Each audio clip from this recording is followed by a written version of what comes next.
All right, welcome to Youngstown's Talk Channel. Joe and Kelin here on this Good Friday. We put the good in Good Friday. Good Friday. So it's Good Friday.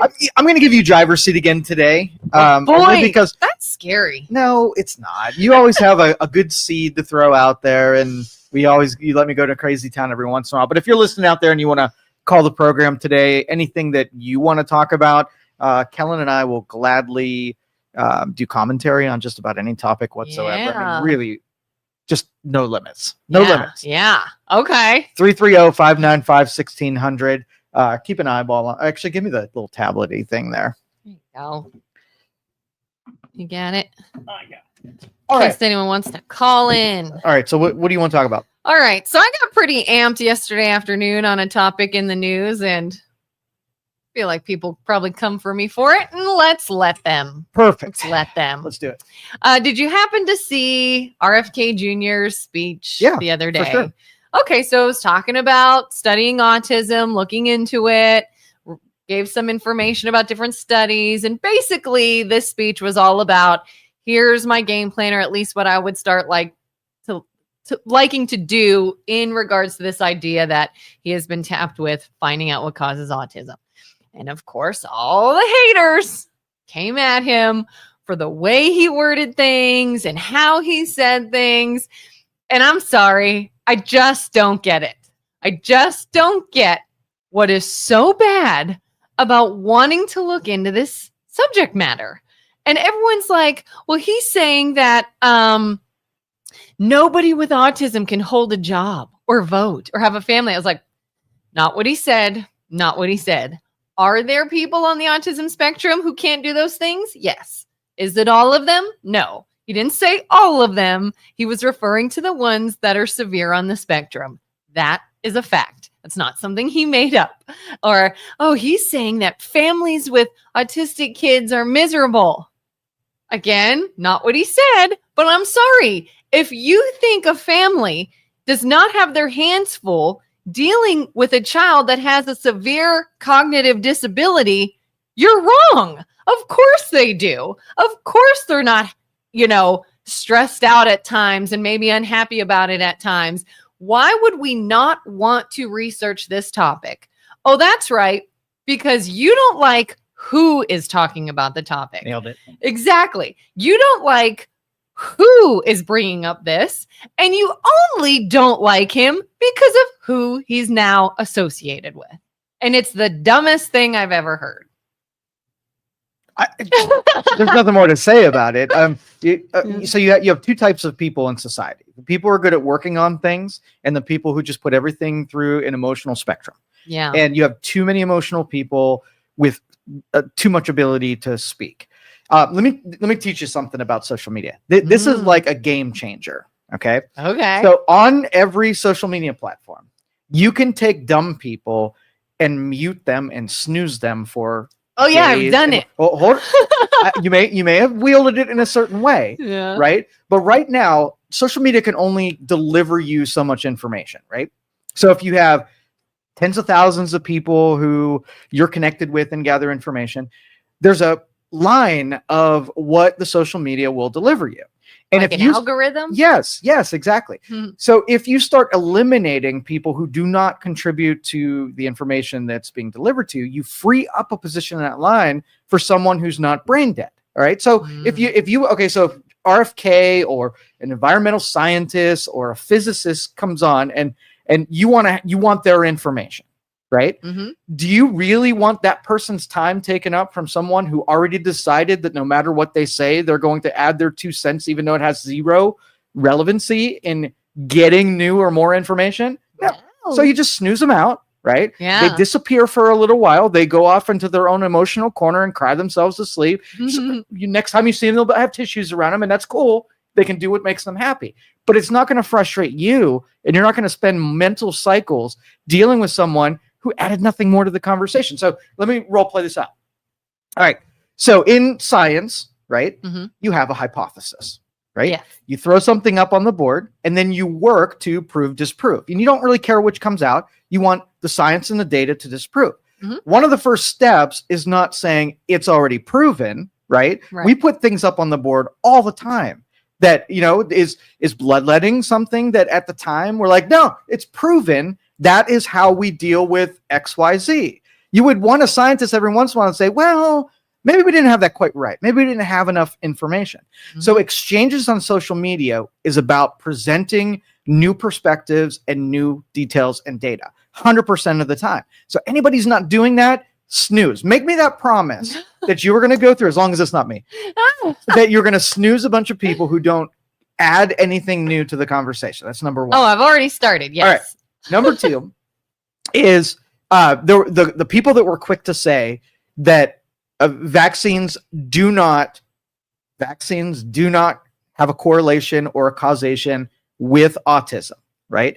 Mm-hmm. You get to automatically snooze those people out, because in science, when you're really looking to go get answers and information, mm-hmm. you don't take something off the table and make it sacred that you don't look into it. So let's just say when I drink coffee, I feel awake. I'm pretty convinced that drinking coffee, there's a correlation. But you know what? Every once in a while, I'm going to take something that I already think that I know and see if it still survives scrutiny with new information or details. So I'll go out and look at caffeine, and I'll go look at coffee, and I'll do some measurements and some experimentation. Now, I could end up with what I started out with was, oh yeah, coffee does make me awake. Or I could get new information that can slide me in a new direction, or at least put me on a trail of discovery in something that I didn't know before. That is the proper use of the exchange of information. But these zealots, these people who have created religion in what you can question and what you can't, those people are dead to me in the conversation. Yes. Whether or not it be, you're stupid, why even look into this? Because I get, my only disappointment is I would understand if you sell vaccines, right? That somebody comes along and says, well, you shouldn't take vaccines. Well, you have a vested interest in vaccines. And so you wouldn't want someone to come in there and ruin your interests, right? Yeah. But you have so many people that have no interest in what causes it or not, but yet they'll defend it as if they do. So these zealots, where do they get it from? Like, was it passed down through narratives that they think that they're supposed to defend it as a good player on that team? But I don't even bother. I get to that question. I'm like, dude, if you're that impressionable where you don't take your own common sense and be objective enough to let somebody come in and question something you think you already know, it's a weak argument and it's not worthy in the experimentation process. Yeah, especially when they push back against something when you can show them that what they're saying is untrue. I was fighting with a family member last night, and she was like, well, I just don't like that he's just so definitive that it's an environmental factor. And I don't think it is. And I said, okay, let's pick that argument apart.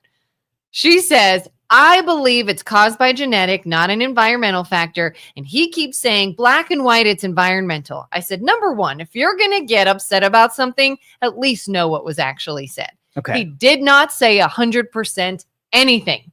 He did not say, I know what this is, or this is the cause. He blatantly and clearly stated, we do not know. There are a lot of questions, and we want to start looking into things. Yep. Number one. Number two, show me the studies you read. Show me your information as to how you know what causes it.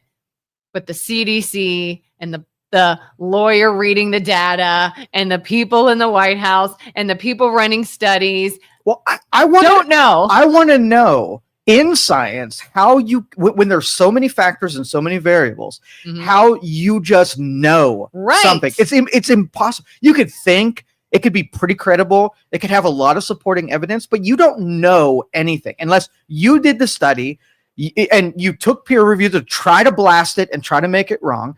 And then you were able to replicate it over and over and over again. But these non-science, non-logical minded thinkers, they get a distorted view of what they think they know. They talk in absolutes, but those are the same people who are going to tell you that it's the definitive. I agree. They made it up. He didn't say it was environment. There can be a contributing environmental factors, right? Which is a true statement, and it is a good beginning on your doing an investigation or you have a curiosity. But it's too dumb for me to even talk about. Yeah. Oh, I even showed the video, and if you watch it at 22:30, he clearly states, yes, I think there's a genetic factor to this. combined with probably an environmental factor. Let's try to figure out what that is. And I said, he clearly states all of this. And the only pushback is because you don't like him. You don't like him. And right. this person said, oh, well, I did. I used to like RFK and I would have voted for him for president. So what changed? What changed? He didn't change. He's saying the same things he used to say. Oh, that's right.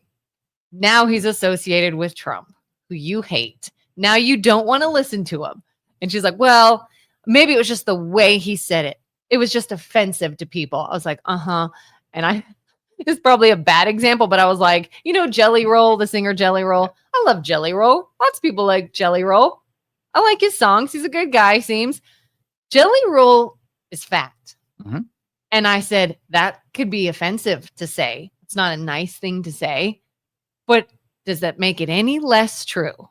It's not a false statement because you don't think it sounded good when you say it. It's still true. And everything he says was still true, whether you like him or not. Isaac says he's now part of a team.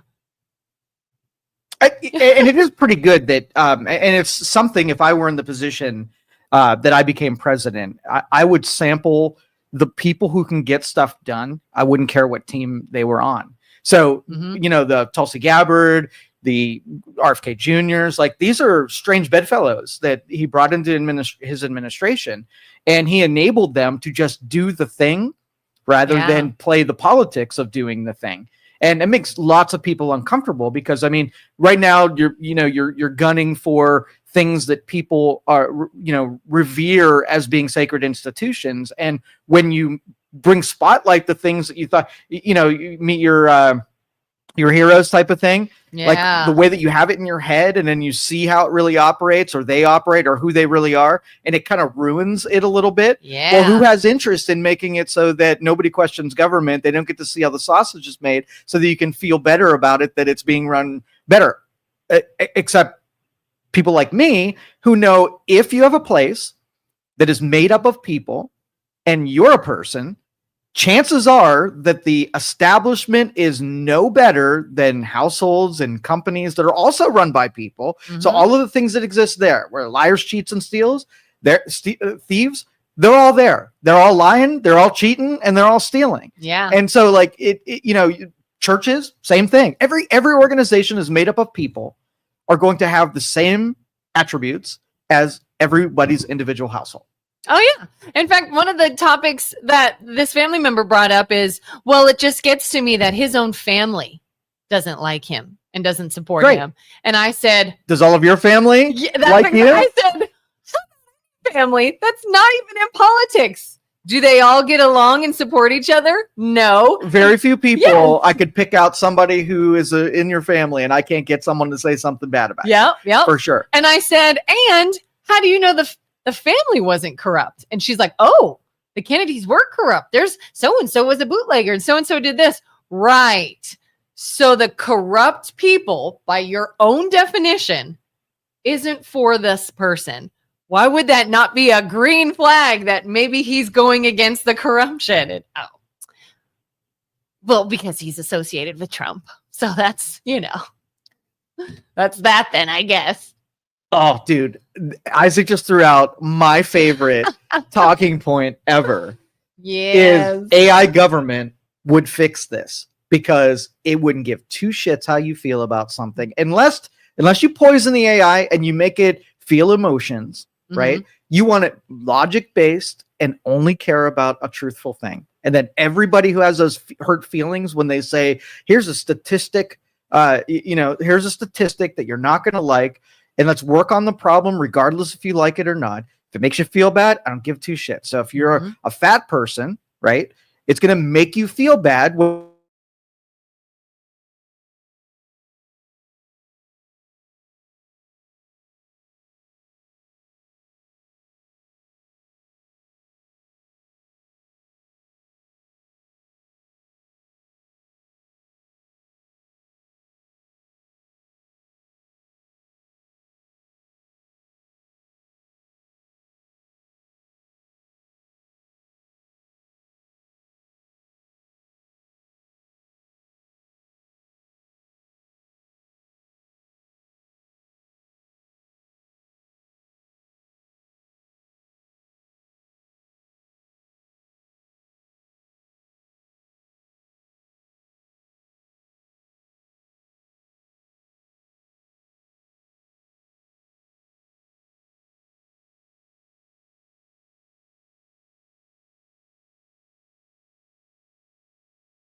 Are we back? We're back.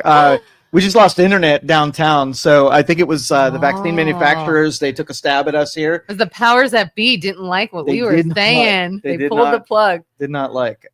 But yeah, so you were talking about this idea that if there is no problem, we will create a problem. 100%. To me, health, politics, both of which are big business. Huge business. And business is good. And so if they can create victims, sick people, idiots, they can benefit. But you getting upset on the regular about it is no. You were upset. You engaged with it. You are gravitating towards the machine that outrages what they sell, and you are being outraged, right? Yeah. By what they're being delivered. You know what you do? You mute that shit out. You take the screaming child, right? And you ignore them. So, because it was interesting when this person called me, they led with, "Oh, your favorite person, your favorite politician annoyed me today." And I said, "I don't have a favorite politician, but I'll bite." Who are you talking about? "Oh, RFK did this and that." And I said, Did he though? Why don't you tell me what he actually said? And then as I started to explain it, I got told, "Oh, be quiet." I said, "Look, I got stuff to do. You called me. If you don't want to hear what I have to say, you don't have to call me. You called looking for a fight. So let's get in it." And that's kind of how it got amped up, I guess. Julie's weighing in. Sounds like the MLO bros. Idiots always causing problems. They're my favorite idiots. Shots fired. They are my favorite. Well, they give all of our listeners and viewers a license to call them idiots and talk trash about them because they're just so good at responding to it, and they kind of live in that chaos. I don't like it as much. I have too many important things to do to get drawn in to things like that. It doesn't disturb me enough, and I've learned to mute it out pretty well, even in person. You got to admit, the people that say, "Oh, look at these idiots," are the ones watching and interacting with them. Yeah. So who's the idiot? Like you're literally giving into the platform you don't like. We love it. Yeah. The stuff we complain about. Big time. It is. Yep. And algorithms work. But here's what would happen. If there were real things in your world that you were tackling, you would have no time to mess with stuff that doesn't matter. When you put it on the ledger, none of this stuff has value that you're even caring about because you're bored as shit in your own life, right? You need to get in some entropy, right? Entropy is my favorite. That's the word of the day. Entropy. Entropy is the word of the day, right? Add some chaos, but real chaos, not things that are destructive, but get into something that you can build on and engineer and create. Right? Yeah. Don't go home and watch TV and get in little squabbles with people who are, got crumbs in their fat folds in mom's basement, sipping on, whatever. Yeah. White Claw. White Claw. Joseph says, one of my favorite quotes from Lee Iacocca, "I hire smarter people than me and I get out of their way." Yeah. 100%. Yeah. And that's the thing is people almost I think we are really bad at humbling ourselves and admitting that we don't know something. And that's the biggest fight, I think, is people will be like, "Well, these people don't know. They don't know. They're stupid." Oh, do you know? Well, no. There's a step before that. It's not that they don't know. It's they don't even know that they don't know, if that makes sense. Yeah. Do you understand that? Yeah. I know when in my brain, right? I'm not a humble guy. I do know a lot of things, right? You're humble. But I also know if you asked me about something, I could very easily say that I don't have an opinion on it because I just don't know enough about it. I'm not an expert at it. So when I'm talking about my opinion, I know the difference when I'm talking about something that I think or feel, or maybe I have a hypothesis. I know the difference between that and I know in absolute terms. Yes. And that's the thing is everyone's they're mad at RFK and accusing him of saying he knows these things. And when I'm here's literally 10 examples of him directly stating, I don't know. Let's look into this. We're gathering information. Here's what I think. But if somebody presents more information, I will happily consider it. I don't know how he could be any clearer on the fact that he is just trying to help and look into something that he does not know. But that's their only pushback. They have nothing else. It's like when something actually makes sense, the pushback is let's then go to what doesn't make sense. And that to me is like the sign of you're now desperate, you're done. Like you need to just sit down. You've got nothing else. Just like if somebody's in a debate and they start name calling, you're done. You've shown you got nothing else. You have nothing else to say. You're just grasping for straws now. So just be done. All right, we belabored this one. Let's argue with our listeners and viewers. So if anybody out there wants to throw something at us, I'll be good about kind of picking apart line by line things that maybe aren't true. Some of my favorite ones are, the environmental side. Sometimes in politics. So if you have anything for me, throw it my way. Let's see. Julie says, so the MLOs are now Newton's second law of thermodynamics. I don't even get that. What is that? So, Julie, you both project a sadness of being bullied as children, just like Luke and Isaac. It's really pathetic. Is Julie real, you think, or is that a bot? I don't know. Let's play with it. Feels like this Julie person is a bot. Julie, what man, what kind of? Because you know how bots like throw out like non-valid insults that. Yeah, do another one where I want to take a sample. I need about 5 of them to see whether or not you're AI and a bot or you're a real person. So something out there. Like what you say when it doesn't quite make sense or fit any rational, like sometimes if it's just mean for no reason, it's not even a real person. And then Carter says all signs of severe, not a bot. I'm really insulting you. Well, thank you. That's exactly what a bot would say. I'm not convinced. Julie is real and very, very nice. Okay. That's all right. Nice. Okay. Thank you. Carter went to bat for you. Look at Julie. MLO bros. That wasn't me. Different Julie. Oh, Julie. Thank you, Julie 1 and Julie 2. Because we have Julie who interacts with us often, and then there's this new bot Julie that's just being mean for no reason, which is why I think she's a bot, or it's a bot, or they. But I want some more. So Julie number 2, Julie 1, Julie Tid. Flanagan's box. So there's Tid and Flanagan's box. Yes. All right. That's a lot if I ever heard it. Flanagan's box. I want some more because I do want to talk about my childhood because it wasn't sad, right? Yeah. It took me in a direction of complete logical thinking. Okay. All right. It's almost like if you're deprived of something, like one of your senses, you don't have any other option but to develop the other senses that are working. So had I been, immersed in just a standard, even-keeled upbringing, there wouldn't have been enough frictions to push me in a department to develop in the areas that I really wanted to develop. And I'm super thankful for that. So those blessings in disguise. For sure. I never once, if I went back in time, would change it, even if some of the parts were harder than they needed to be. Like I developed perfectly the way that I wanted. So I would never undo that. I mean, even look at people in history, Helen Keller, Temple Grandin, Stephen Hawking, like all these people do you think would be known had they not had some sort of issue, physical disability, something? Like it's almost like it made them who they were. For sure. Yeah, absolutely. So it's not sad by any means. So Julie is more and more looking like a bot. So you were deprived of decent looks. Julie, I notice, and again, we're talking Flanagan's box, not Julie Tid, who's fine. Flanagan's box does not have a picture.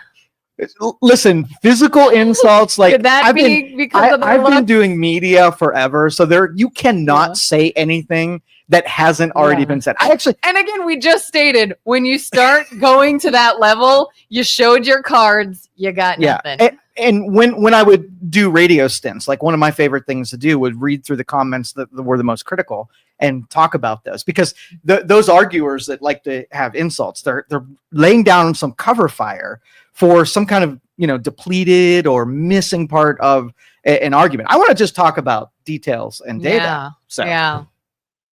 Let's see. Talk radio is all opinion and discussing issues. MLO are no different. It's unfortunate too many people want to never be wrong and therefore just put out hate. MLO brings out what others are thinking, but won't say out loud. Even though they don't have the faces for TV, you can listen to the podcast, just don't watch it. Yeah, and they are complete opposite of my personality. They're, just total extroverts, loudness galore, passion.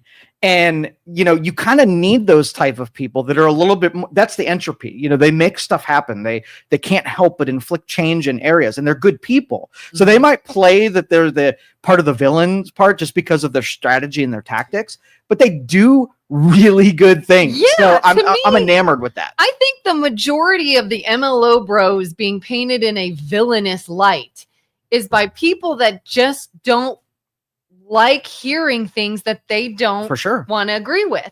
And simply saying something does not make you a villain. Simply drawing attention to something does not make you a villain. They're not saying hateful, hurtful things all the time. They're just discussing a topic. And in this day and age, and with people on the internet that may or may not be bots, they will jump all over and make a villain out of everyone. And they're an easy target because keyboard warriors can type things out and they're not actually around them and they don't actually have to listen to a response. They can say something and then turn it off. And I have seen several instances where MLO bros said something, then got new information and said, look, we apologize. We commented on that. We were in the wrong. We've got new information and maybe what we said was a little off. And anybody that can walk it back and say that, and I think RFK Jr. does that too. If they can walk it back and be like, whoa, look, I had a strong stance on this and then I got more information and I've changed my tune a bit. Everybody wants to say, oh, look at you. You must have been lying. You were being a jerk. And it's like, no, they're a person who thought logically, got new information, so they changed their mind. That's normal. Not normal is fighting against that. But that pressure keeps more people from going out and risking saying something that's untrue because you can't double back on that. You're all in, and now you have to either change the data or say you were wrong, which people have a really hard time with that part. Oh yeah, for sure. All right, let's see. They are not good people. There's a couple more we missed too. But I don't think any people are good people. There's only a couple people throughout history, I think, that really exited life having been spotless. And so when I look at like where people's malfunctions are, their vulnerabilities or their low points, they're just in different departments. So you might be more tactful, right? But you might also be a better liar, or there's always going to be something in your personality. There's just happens to be in departments that I adore. You know what I mean? It's so interesting that Flanagan's Box, who said they're not good people, started this conversation by logging onto the internet, finding our show, seeking us out to start spewing insults. Not a single thing that they've typed. I specifically asked for it. I said, let's tangle with people. They were being, responsive. Exactly. So I appreciate you, Julie Flanagan's Box, for engaging. But I hope you notice Flanagan's Box that you are in fact what you're accusing someone else of being. I'm not a good person. Julie's not a good person, and you're not a good person. So all of us are not good people. I don't know about that, but. They've told a person online to go unalive themselves. That is untrue. I would never in a million years. Would you like to see the screenshot of them saying go unalive yourselves? Yes, okay. I absolutely would. Let's see that. All right. Julie Tidd, the other Julie. I think the bros are honest and express themselves like most of us do. Yeah, which is a very risky thing to do in this day and age. Sure. They risk someone's life by texting a person and saying to go unalive yourself. Show me. You could show us. Yeah, You could show us. absolutely. Yeah, send it over. Was it Flanagan's box they texted? Was it Did you? they send it to you? I think we are good people, Kelin. Extremely Thanks, true. There's Julie. also a white. We are good people. All right. So anyway, let's bring up another topic. We'll dance with you guys. Joe, Not email. Put it on here. oh yeah, Give me your email. So we can all see it. Yeah. yeah. Just put in the comments of this stream. I'm Post the not giving picture a up. bot my email address. You stopped me from making a grave mistake, because then my inbox is going to be filled with bot material. Like, that would be awful. Let's talk about the shooting over at FSU yesterday. Did you hear about that? Oh, very little bit. I heard like breaking news. Yep. A disturbed 20-year-old went out and took mom's handgun and shot a bunch of people. Was this a student or just a random person? Good question. I don't know the profile of this person. All I've read is that they were very disturbed. They were an unhinged Democrat who was really upset about President Trump. So you have all of these disturbed people that are being encouraged into violence and using what they know, which is, terribleness, to express themselves. Let's fight back against the bad people by killing and vandalizing and that. Yeah. So the more that we encourage people to use violence as a tool, I heard an argument a couple days ago that there were points in history where just chanting and holding signs wasn't enough. You had to actually do things that elicited change, and you had to go above what was legal in order to force that change to happen. So if you're 100% convinced that the administration are Nazis and they're going to be setting up concentration camps, then you would logically say that you're going to go above just chanting and sign holding in order to fight against Nazi concentration camps. So who's at fault? The person who put it in your head that these are Nazis and concentration camps, or the person who's not smart enough to be able to assemble it in a way that this was hyperbole and it was not be meant to be taken seriously, that escalated it above. Now, if you ask that person, you're saying these things because you're passionate about it. Do you really believe that Trump is an actual Nazi? And if they say yes, then we need to go around and find people who think that illogically and muzzle them so that they can't do injury to other people. If they're disturbed enough, then they need help. They need psychological help so they don't hurt people. And even show them, look, if I can't convince you that what you believe is not true, and you're going to think they're a Nazi or a racist or a terrible person, you need to understand then how they can't hurt you. Like, this is a 4-year presidency, and they can say whatever they want to say. It doesn't mean that you are in danger, other people are in danger. Talk them down a little bit. Yeah. Mental health professionals should be spending most of their time right now talking people who are being ginned up with stuff that isn't true.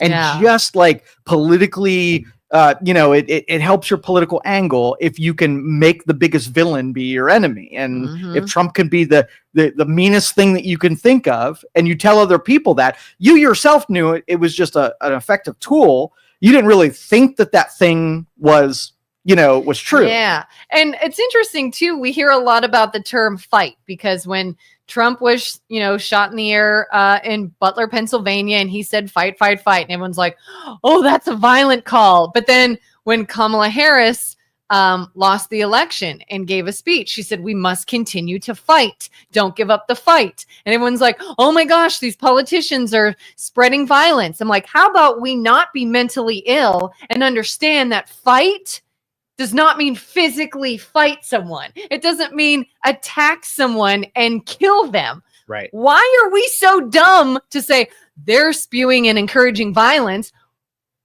No, the idiot that took it that way is wrong, not somebody who used a figure of speech. Yeah, but like I said, if you start with a problem where we are really quick to jump to the violent side and to shoot people we disagree with and go beyond what, just showing your displeasure and exercising your freedom of speech, that's the real problem. So whether or not, the motives or intentions or whatever, that's not the problem, right? It is the escalation where violence is such an accepted outlet for how you feel about something. I'm not going to get hung up on. Julie said that the FSU shooter was a registered Republican. Don't care with. I'm more concerned that this is such an accepted method. When you take the CEO shooter and you make them a hero, right? Then what you do is you encourage the next person who goes after someone that a group of people doesn't like, a hero. If it's 100% being condemned and there's nobody secretly wishing well or wishing unwell in this case, then you short circuit and you ostracize people who use these strategies. Yeah.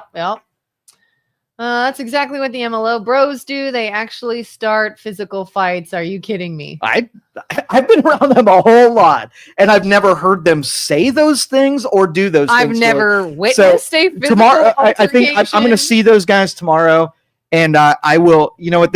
The phone line's disconnected when we actually you say some stuff. I'm going to get the phone lines collected. Me say some stuff. I think the MLO bros need to be a part of this. So. Adam weighed in. Thank you, Adam, for joining us. It's always a figure of speech and someone storms the Capitol. Thank you for calling Calling Studios host where and call does the screener responsibility line. lie? Please enter your show or meeting number and press pound. Politician or the public figure that used a figure of speech or said words in a speech, or the idiots that took it to mean something literal and destructive and that went out and assaulted someone or vandalized something. And then we want to blame you did not enter the a number. person who said some words over the person who conducted the act and committed the crime.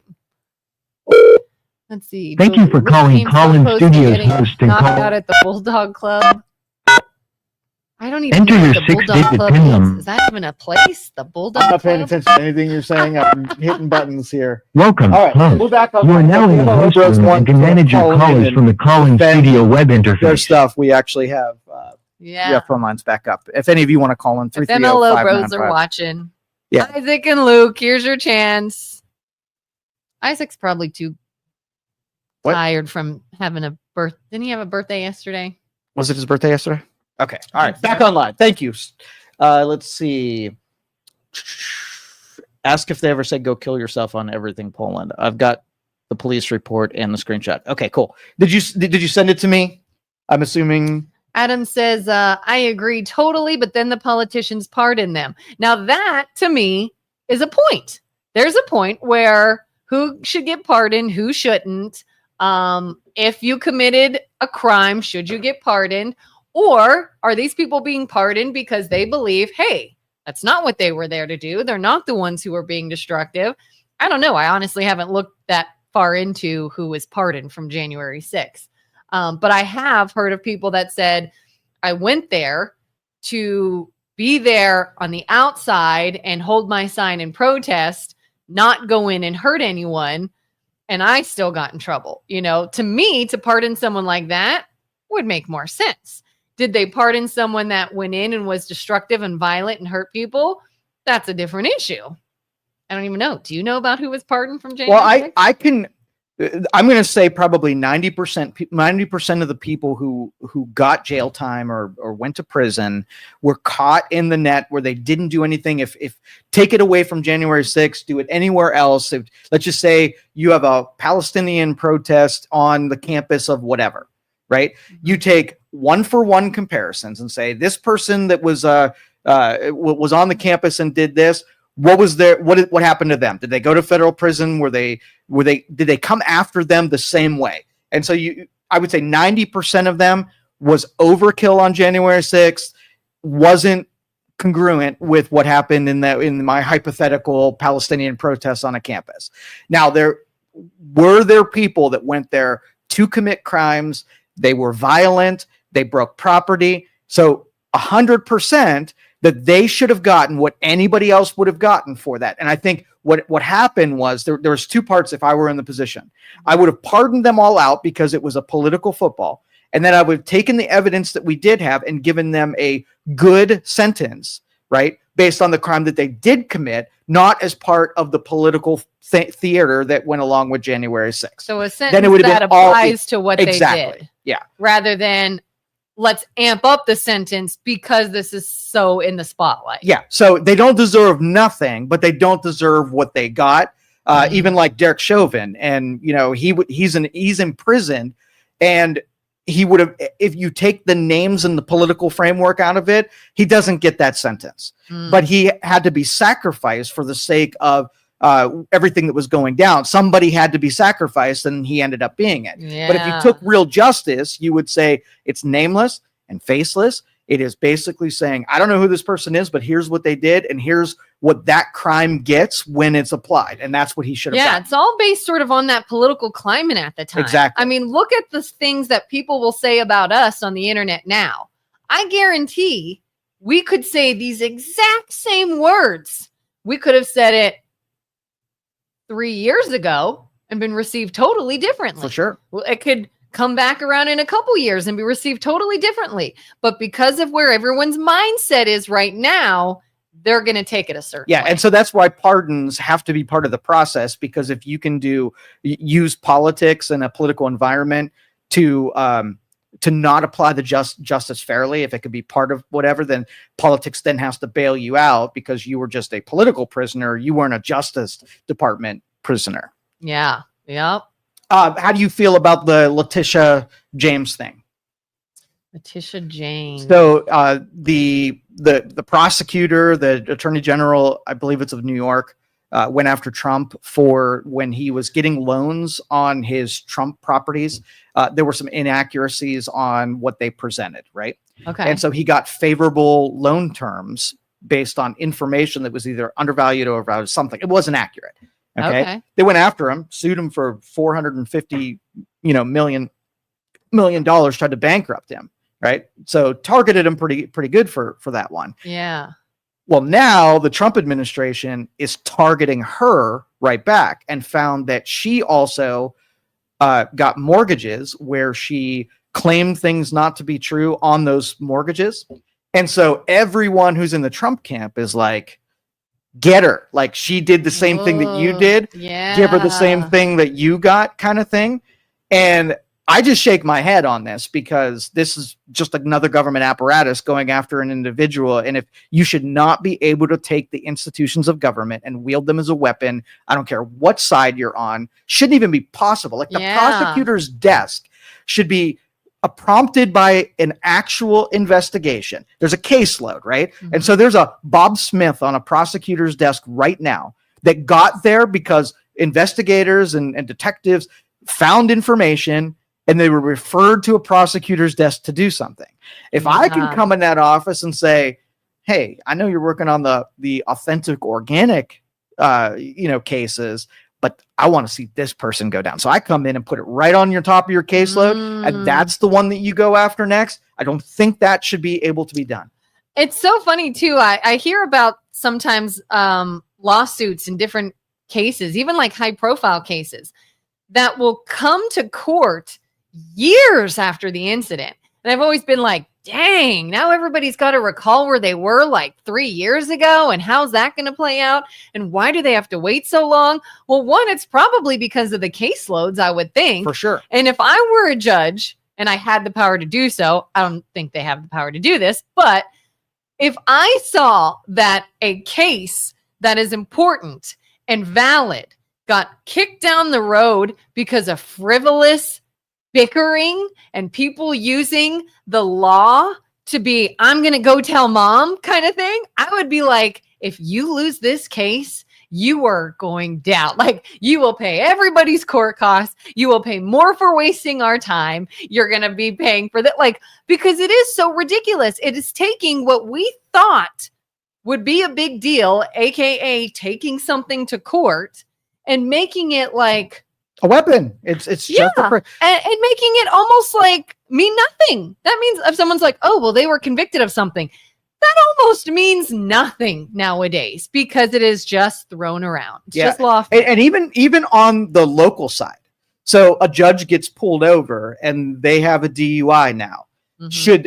Should the system that is supposed to be blind be able to treat that judge different because of their position, where they, John Smith did this exact same thing. He lost his license. He can't go to work anymore. And now he's on probation, or he went to jail or paid all the fines. If you told me two people and they were case 105 and case 106.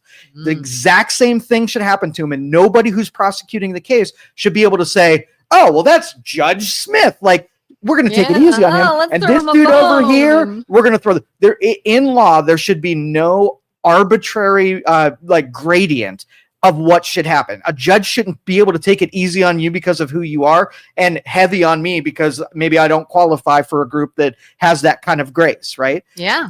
And what would it would force to do? The reason that that's such a thing is because the legislatures, there are too many laws. There are 100% too many laws. So pretty much everybody can be, if they find you, they can find something on you and they can take you to cleaners on it. Yeah. Right. Yeah. And the reason they have to be able to let you go on a couple things, because literally every person would be in prison right now if they just uniformly, if we just had AI and said, here's your criminals, pick the sentencing, here's the data.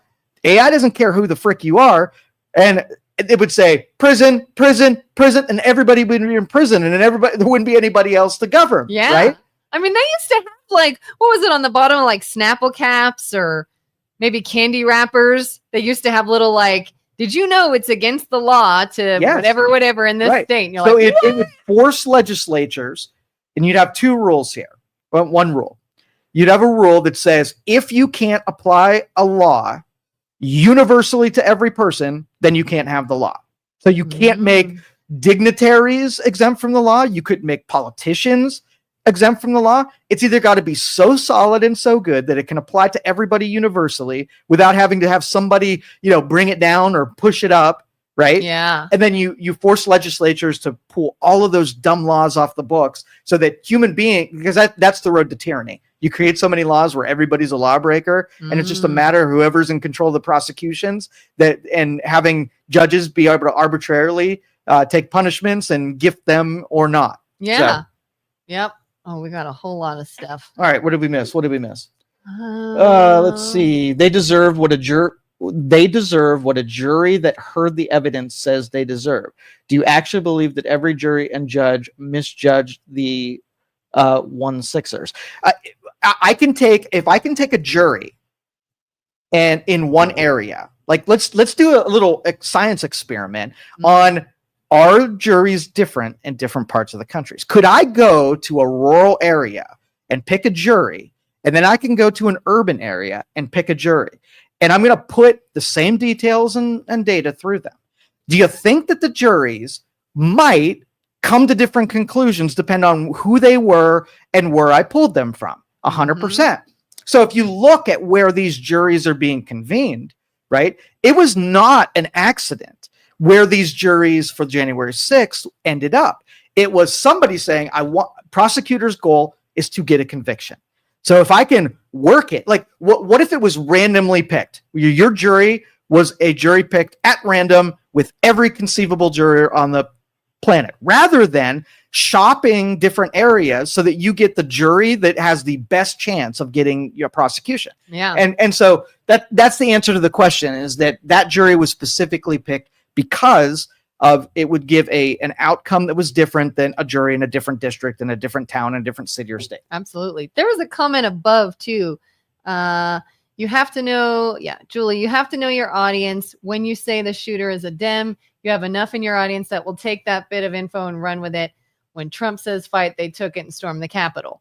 Okay, so I'll clarify that I read an article this morning that showed the guy's picture, said he was a 20-year-old, said that he had posted anti-Trump things lately, and there was a connection. Don't know what that connection is. I don't know if he's a registered Democrat. I don't know if he went to a Democrat protest or a rally. There's a connection to Democrat.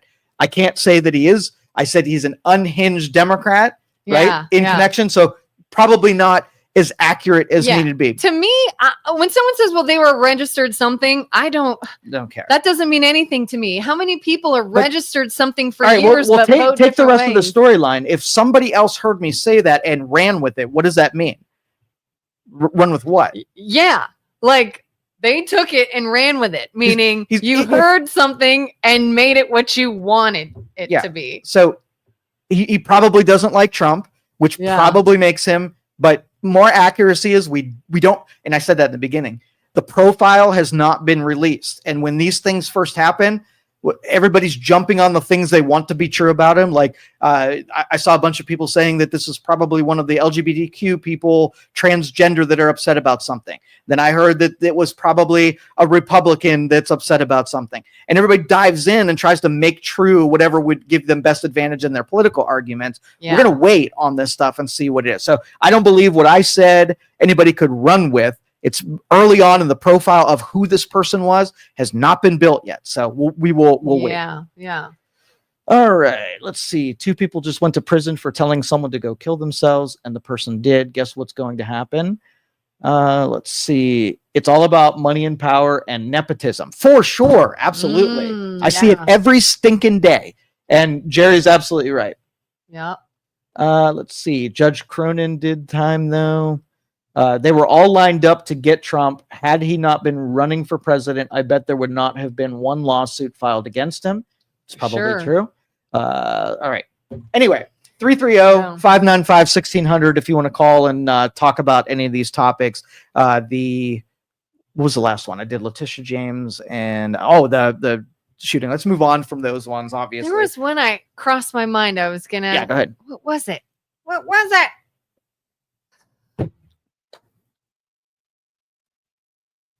The awkward. I almost have to say something because at the radio station, I feel like you should just keep talking. I can't remember what it was. Silence happens beyond 7 seconds, right? An alarm starts going off because they think that something went off air. So I'm trained that if you give me silence and it's too awkward, I got to say something. And I just talked for a minute about nothing. Did I buy enough time? I'm still waiting for MLO Bros to call in. What are they doing? I don't know. What is it on a Friday? Are they actually working? I don't know. Usually they're like all judge over it. Oh yeah, it was a Krischbaum one where he hit a cyclist. Judge Krischbaum. Maybe. Yeah. I don't know for sure. Okay. So again, I go back to my people are terrible. Okay. Mm-hmm. There's not even in this audience, everybody that's listening, you are all potential nepotists. Is that a word? Nepotismists? Nepotists. Nepo babies. No, that's it. No, that's a different thing. No. So here's what happens. When you like someone, you are more likely to give advantage to the person you like. When you don't like someone, you are likely to give that person disadvantage. So let's just say any one of us got in a position of power. Maybe it's, you're a loan specialist. You give people loans, right?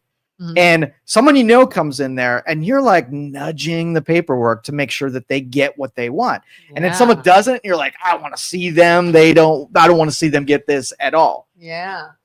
And so that's nepotism. If we ourselves feel like we can't be objective and say, I don't care who's in front of me, I'm going to do the paperwork like I always do. I might feel a certain way, but I'm not going to let that skew what it is that I'm doing. When I was a kid, I got in trouble.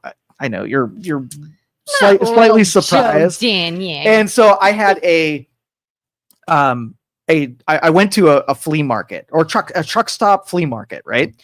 And I'm a 16-year-old kid, and I bought this dagger. Like it was a medieval kill Shakespeare or kill Caesar blade, double-edged, sharp little blade. What a psycho. Right? And I put this sucker in my book bag, right? And I went to school, and I was caught for truancy, and they searched my bag and they found that I had a dagger at school. You were caught for truancy? Yeah. So I was parked. I was waiting for the rest of my friends to come out of the building so that we can go fishing. Right. And you were a bad kid. And the cops came down and they asked what we were doing. 5 kids sitting in a car waiting to go fishing, But anyway, they searched my bag, found a dagger.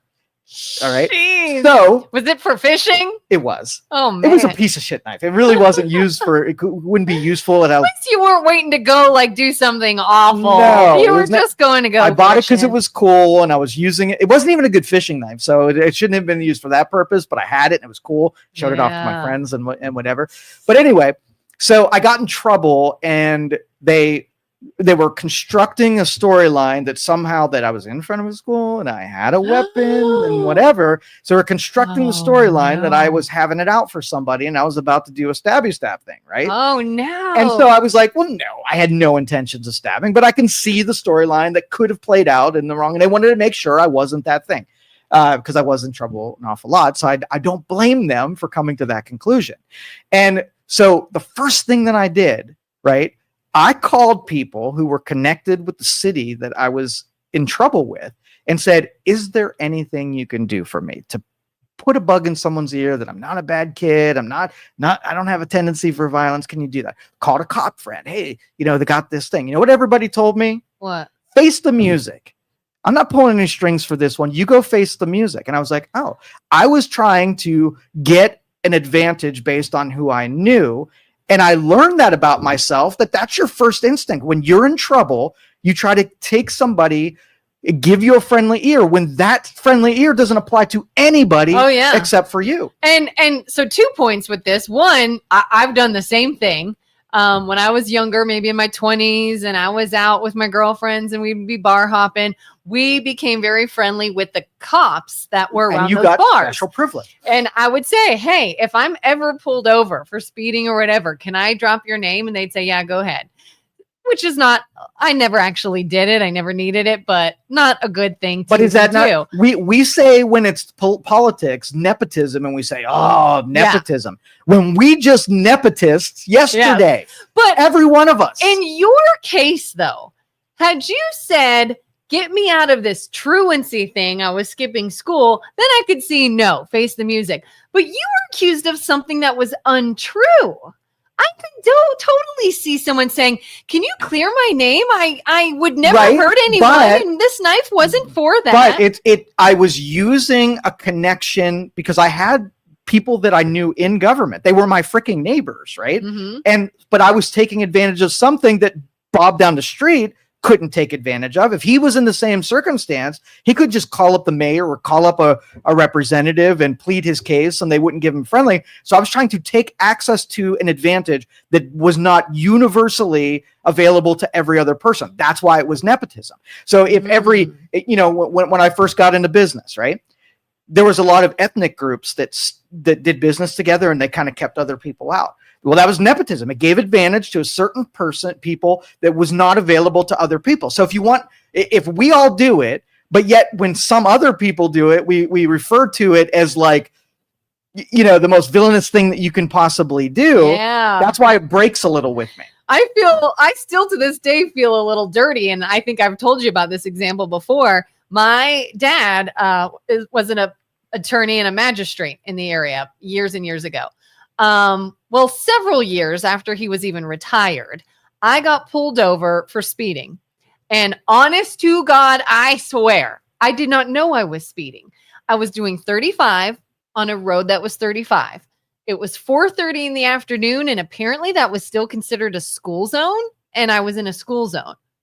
I wasn't familiar with the area. I didn't know where the school was. I didn't know where the school zone was. And I sure at 4:30 p.m. was not expecting a school zone. But I got pulled over, and if you are speeding or considered speeding in a school zone, it's automatically a court date. You have no choice. So I was like, all right, this seems excessive, but whatever. So I was very respectful. I dressed very nice. I went to court. There was a female judge. Everything was yes, ma'am. And she let me say my piece. And I said, I would never, ever purposely speed in a school zone. It shows in the record I was going the speed limit of the road. I didn't know I was in a school zone. I would never have gone 35 in a school zone. And she was very understanding. She says, I believe you. I believe you were unaware. Thank God no one was hurt.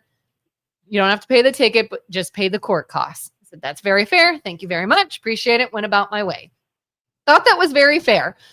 My dad tells me she saw your last name and you got off. And I said, oh, that's not true. And he's like, I bet you so. And I said, I have no criminal record. I'm a good person. I didn't know it was a school zone. I was very respectful. Like everything about the situation shows I truly did not do this on purpose. And he's like, she saw your last name and that's why you didn't get a ticket. And to me, I'm so like, oh, Oh, do you think that was true? And I hope not. Okay, so let me point out the dirtiness in this. And that, yes, that part of it was dirty, but let's pretend the name recognition thing. Let's just say you did go there. You just got a judge, saw a young girl in front. What if everybody in that room was in like sweatpants? Hold on. And I would dress nice. Do you think who you are or how you dress or how you approach the judge or any of those should be things that judge should take into account? If I went in there, same thing happened here. I went through the school zone and the judge says, what did you do? Right. Mm-hmm. And I said, maybe I was of dark skin and maybe I was like, I really hate judges and I hate that I'm even here right now. Why don't you give me what's coming down so I can get out of here because I got a lot of things to do. Now, if that judge was just using an objective application of the law, then we would actually get the exact same punishment because it wasn't based on how we presented or how I worked you up or what favors I called in.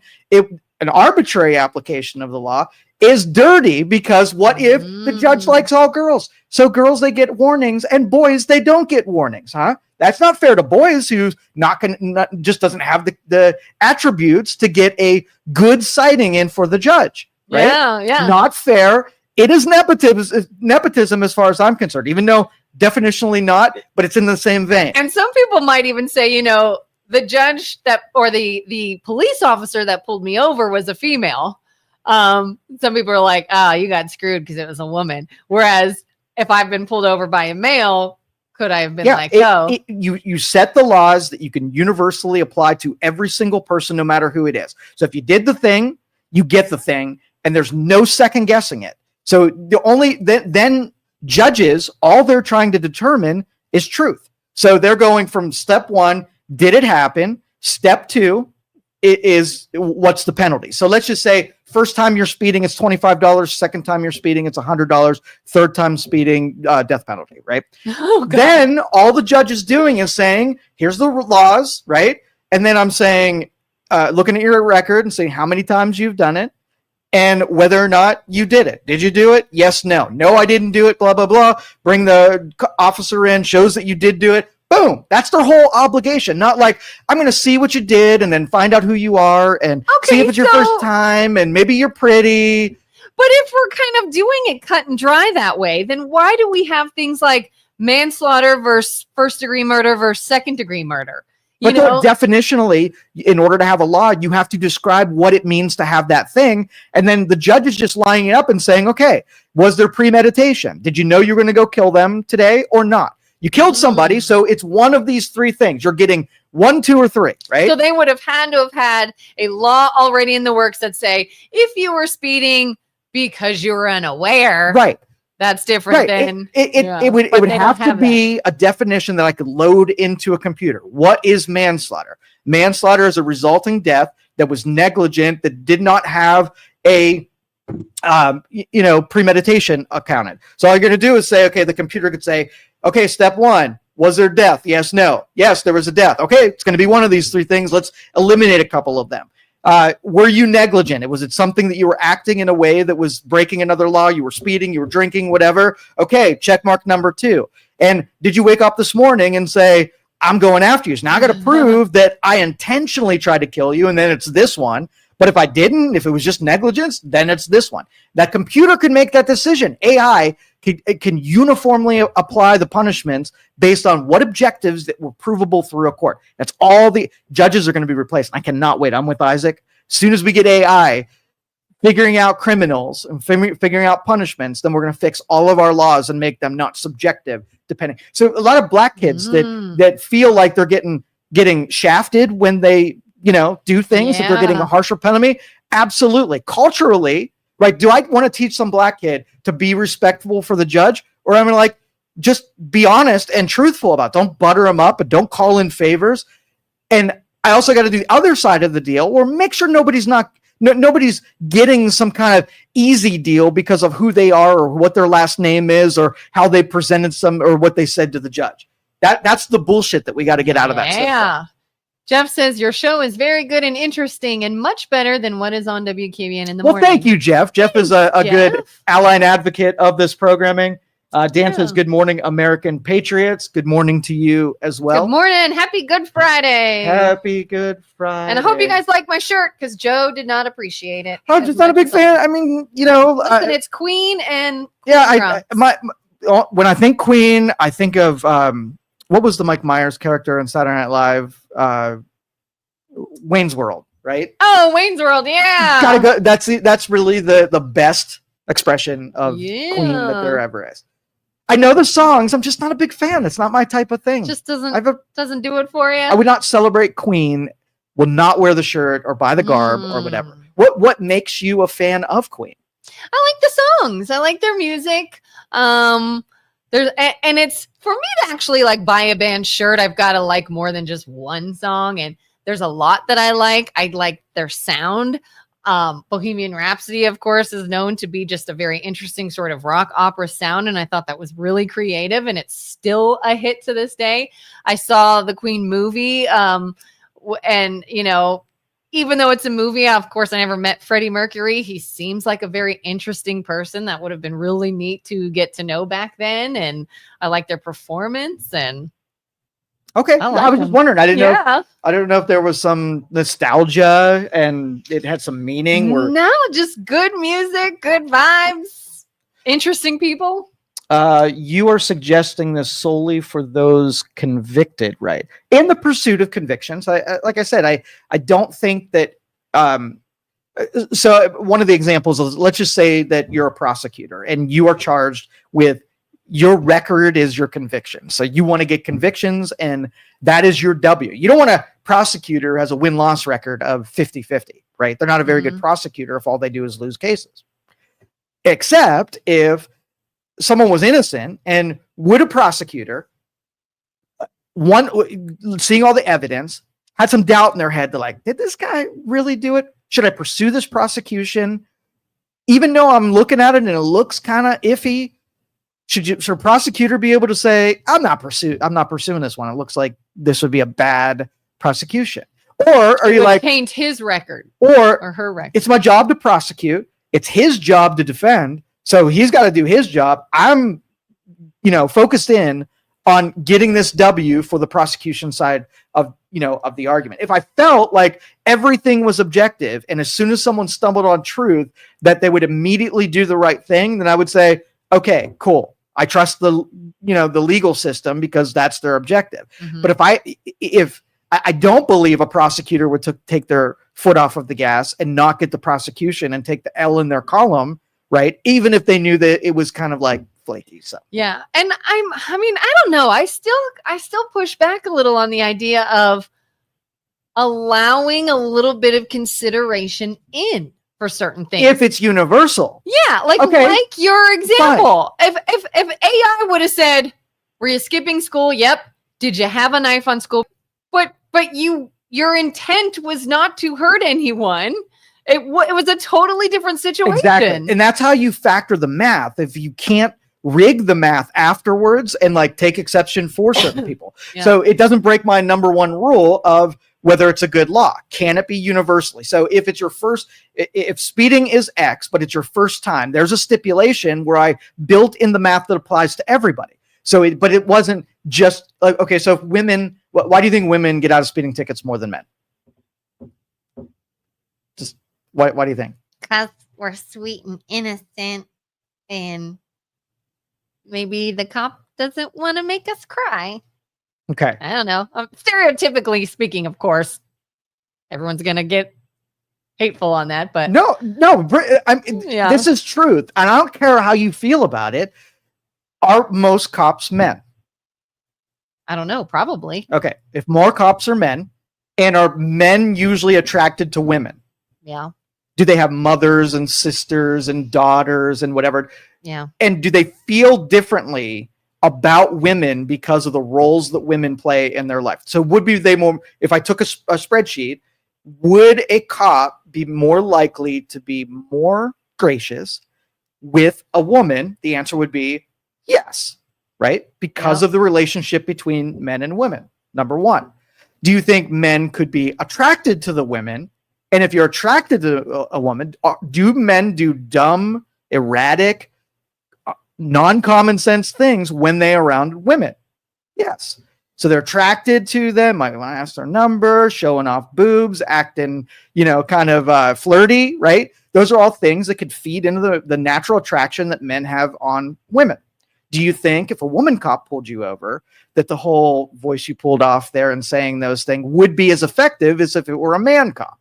Because you would be leveraging all of the truthful things. You manipulated a cop that has physical attraction to ladies, or at least will give more grace to ladies because of the roles they play in his or their life. Well, and I even fear, and maybe this is wrong of me to even assume, I fear that female cops will push harder because of this idea that they are already looked at a certain way for being a woman, and they feel like they have to prove themselves. Yeah, it's a manipulation too, right? So that's a little scary to me. When That's why I put so much emphasis on objectivity, because you take the person and all of their attributes out of the equation.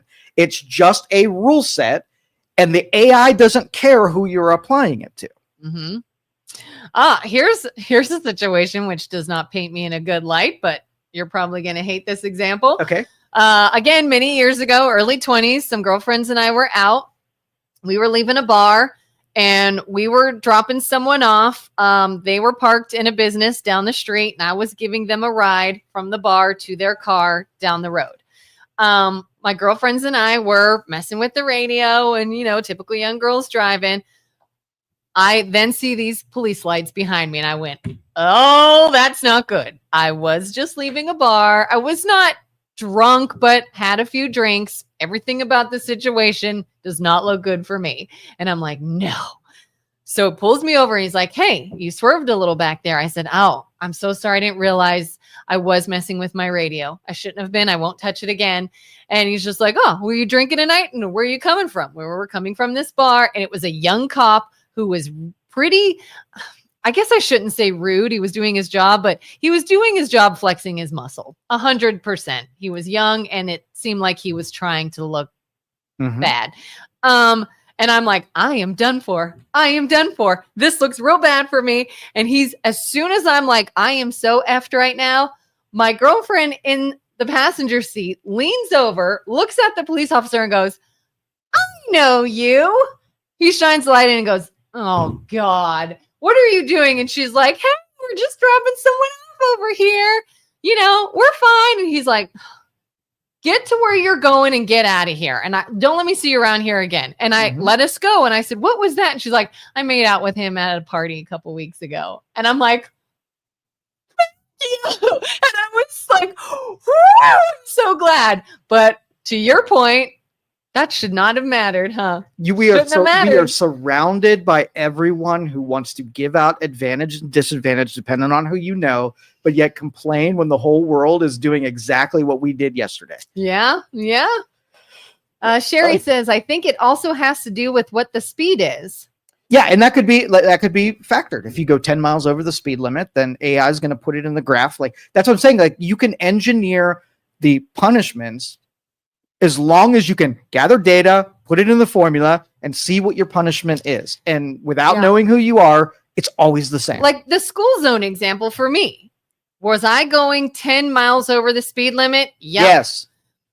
In a school zone. If it were not a school zone, was I speeding? No. And did you know it was a school zone? No. Well, that evidence all checks out. So would AI be able to say, hey, she didn't know, she would not have been breaking the law, but I'm sorry, but it has been used against me before that ignorance is not an excuse to break the law.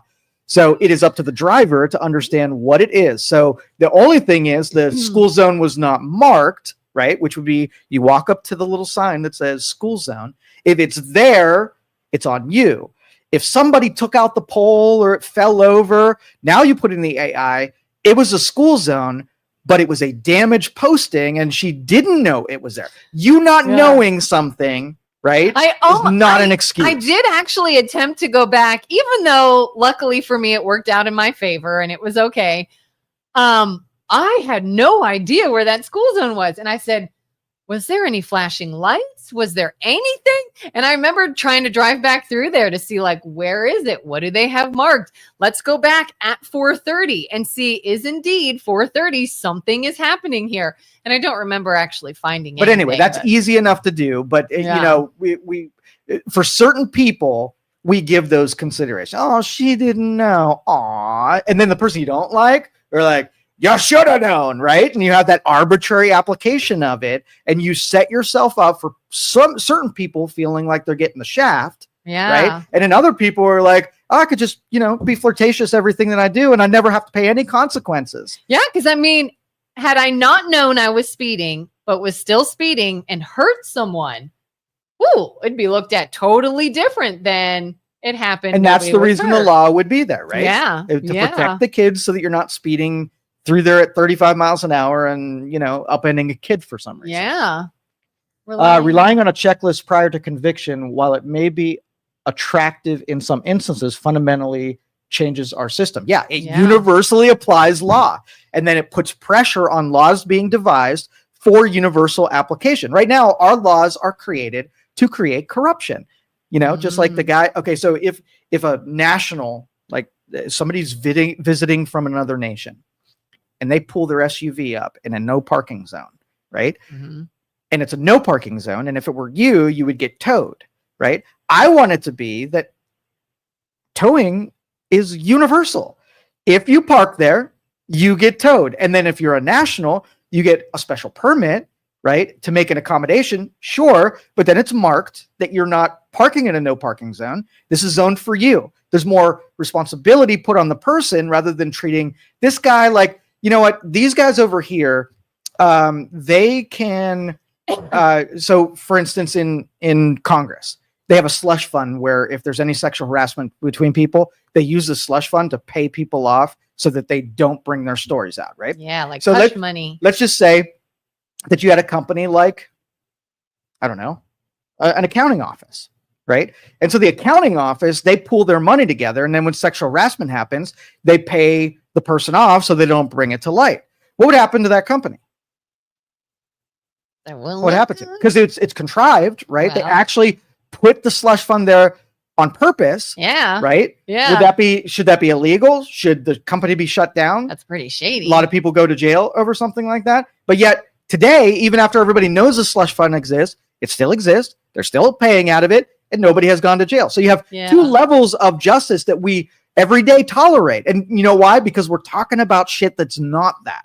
Yeah. Where we've created kings and queens in government that can do anything that they can, you know, Martha Stewart, insider trading, right? Goes to prison. And then we got somebody in the legislature that is making laws, making stuff happen to make stock values go up and down and trading on those. I'd be pissed if I was Martha Stewart because, like, dude, you're doing that shit every day and you're going to lecture me that I did it and made a little bit of money because of insider trading? Yeah. Yeah. I mean, look at all the stuff that people say. Oh, look what Trump said about women. Trump's a bad guy. Look, if you want to think he's a bad guy and you shouldn't say that things about women, okay. But don't go and praise Bill Clinton then for the same thing. The objective and universal application and consistency of law is all that I ask, and it's so simple. Oh, we have zero consistency in this whole political climate today. Let's see. So are we just talking about traffic laws? No. Every single rule, regulation has to be universally applied to everyone, no matter who you are. And you have to write the laws so it can be applied to everyone. And right now, if AI took our laws and applied them universally, everybody would be in prison. Everyone. You broke laws yesterday that you didn't even know. And one day your car is going to tell on you, and you're going to start receiving speeding tickets because you were speeding and the car told on you, and the speed zones were true. And then you're like, I'm getting 15 tickets a day. I was just passing, or I didn't see the stop sign, and AI doesn't care. So what do you have to do? Then you're like, oh, we can't have people getting 25 tickets a day. We'll bankrupt every single person. So our jails would be overflowing. Right. So we got to write laws that are just trying to get the thing that we want to stop. So why do we have traffic laws? People driving aggressive and dangerous, right? So if I want to go 200 miles an hour and I can do it safely, right? And I'm doing it in a way there's nobody, no victim, there's nobody around me. I'm on the road all by myself and I'm the only one at risk.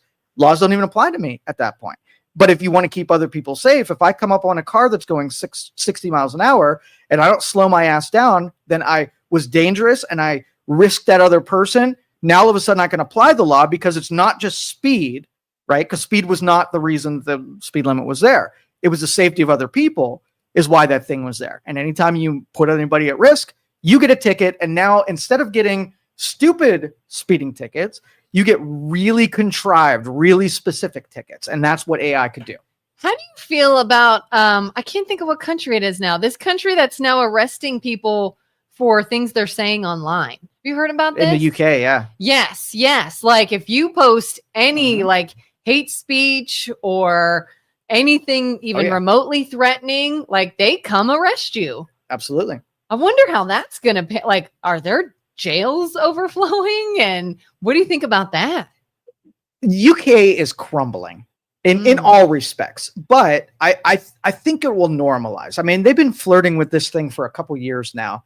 And again, they are not, applying it, uniformly. And that's what's going to be the breakdown, because they're specifically like, if I go on and I talk shit about LGBTQ or whatever, right? That would be considered something that would be a jailable offense. But if I took these topics and I talk shit about these topics, then those ones get a pass and you don't get arrested for them. So they're socially trying to engineer speech, and people do not like that.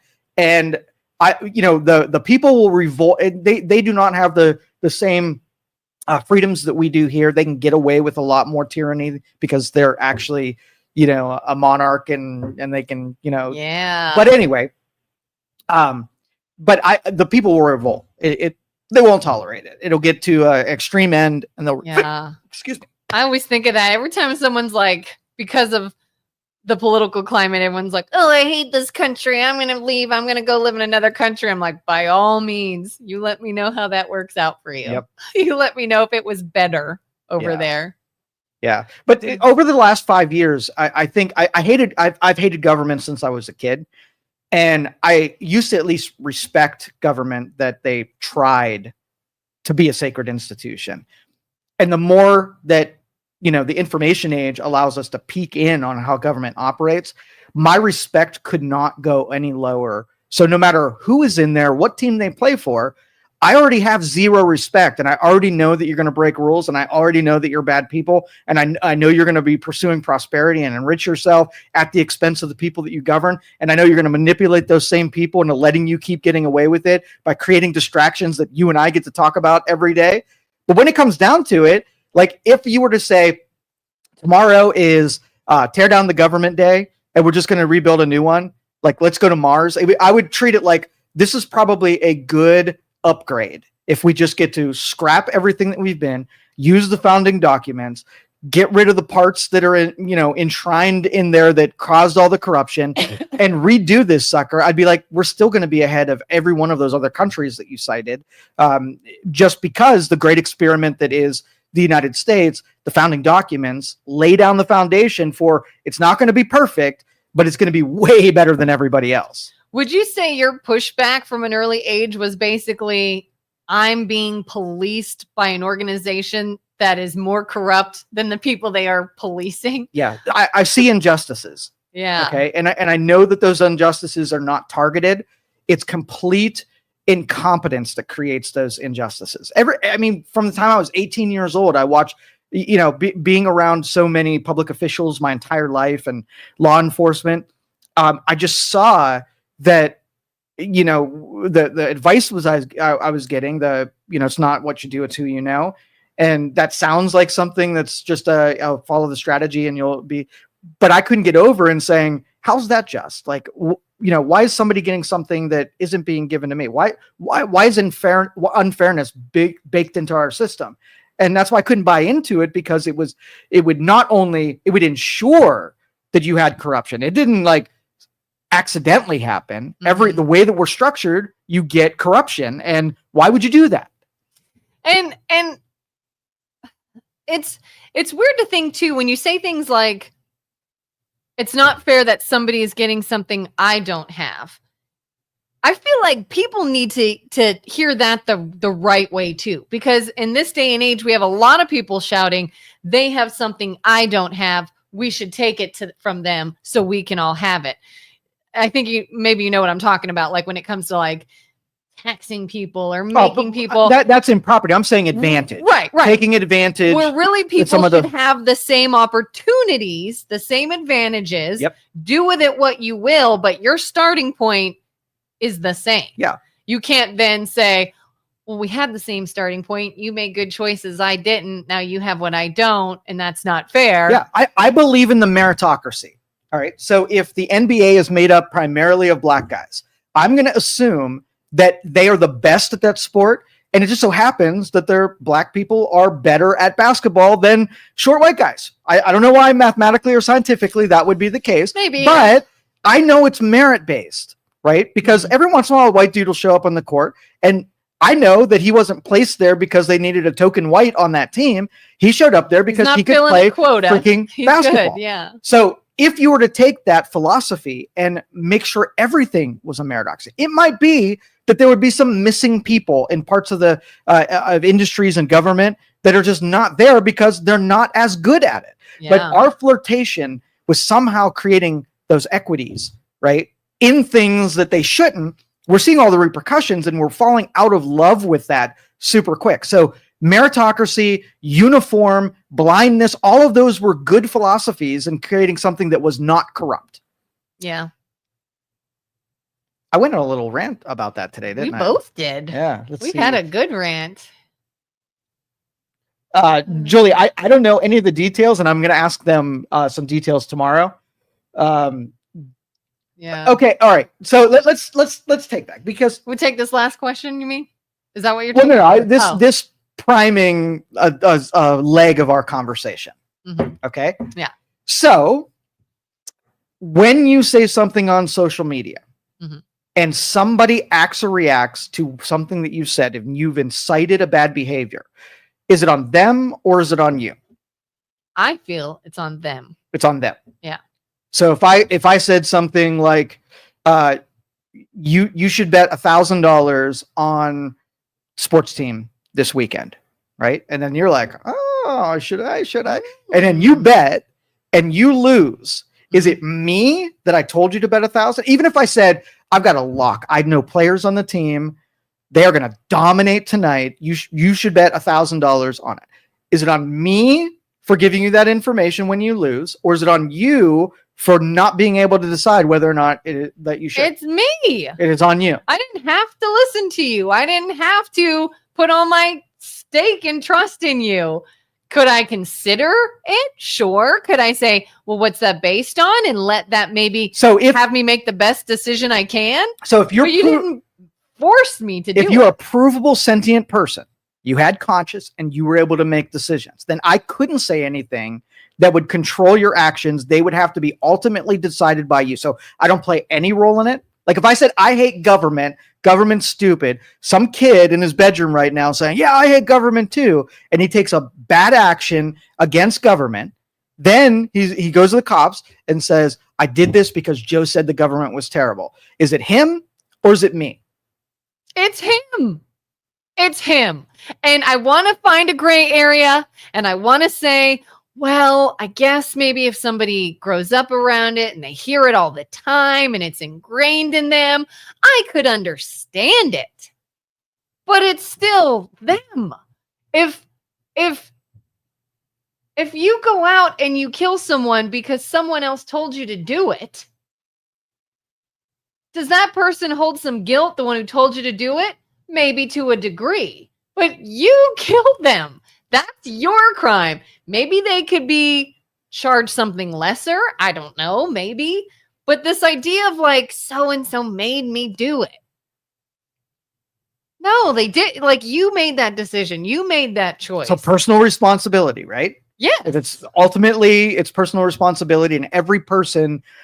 Now, what if you have a lot of weak-minded people out there that can be manipulated or motivated into doing something they don't want to do. And then there's a good enough manipulators where I say something in passing that's meant to be in humor, like, that person should die. Right? Yeah. Oh, they're just the worst person. They should totally die. And I was just joking with you and whatever. And then you go kill them and said, I did it for you. I mean, there are people, like people on the autism spectrum, I have heard that they don't understand sarcasm and everything is very literal. So you could say something that numerous people took to be untrue, a joke, sarcasm, something you didn't mean. And there are those who hear it as, oh, he meant that. And I don't even think that you have to necessarily have any sort of cognitive issue. I think we just have a lot of people that are. Remember, I have to program the AI. So we have to decide whether or not if I tell you or manipulate or joke at you, what weight of responsibility do I have as the person that didn't do the action, but said the words? I have to give it a number.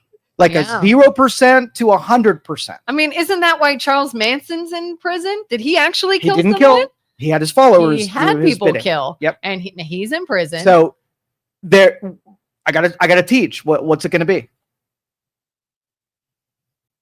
I mean, I can't say that there's no wrongdoing in it, but I don't see as much wrongdoing as the person who actually does the bad thing. So Charles Manson, you'd let him out because he didn't do anything. I don't know if I'd let him out.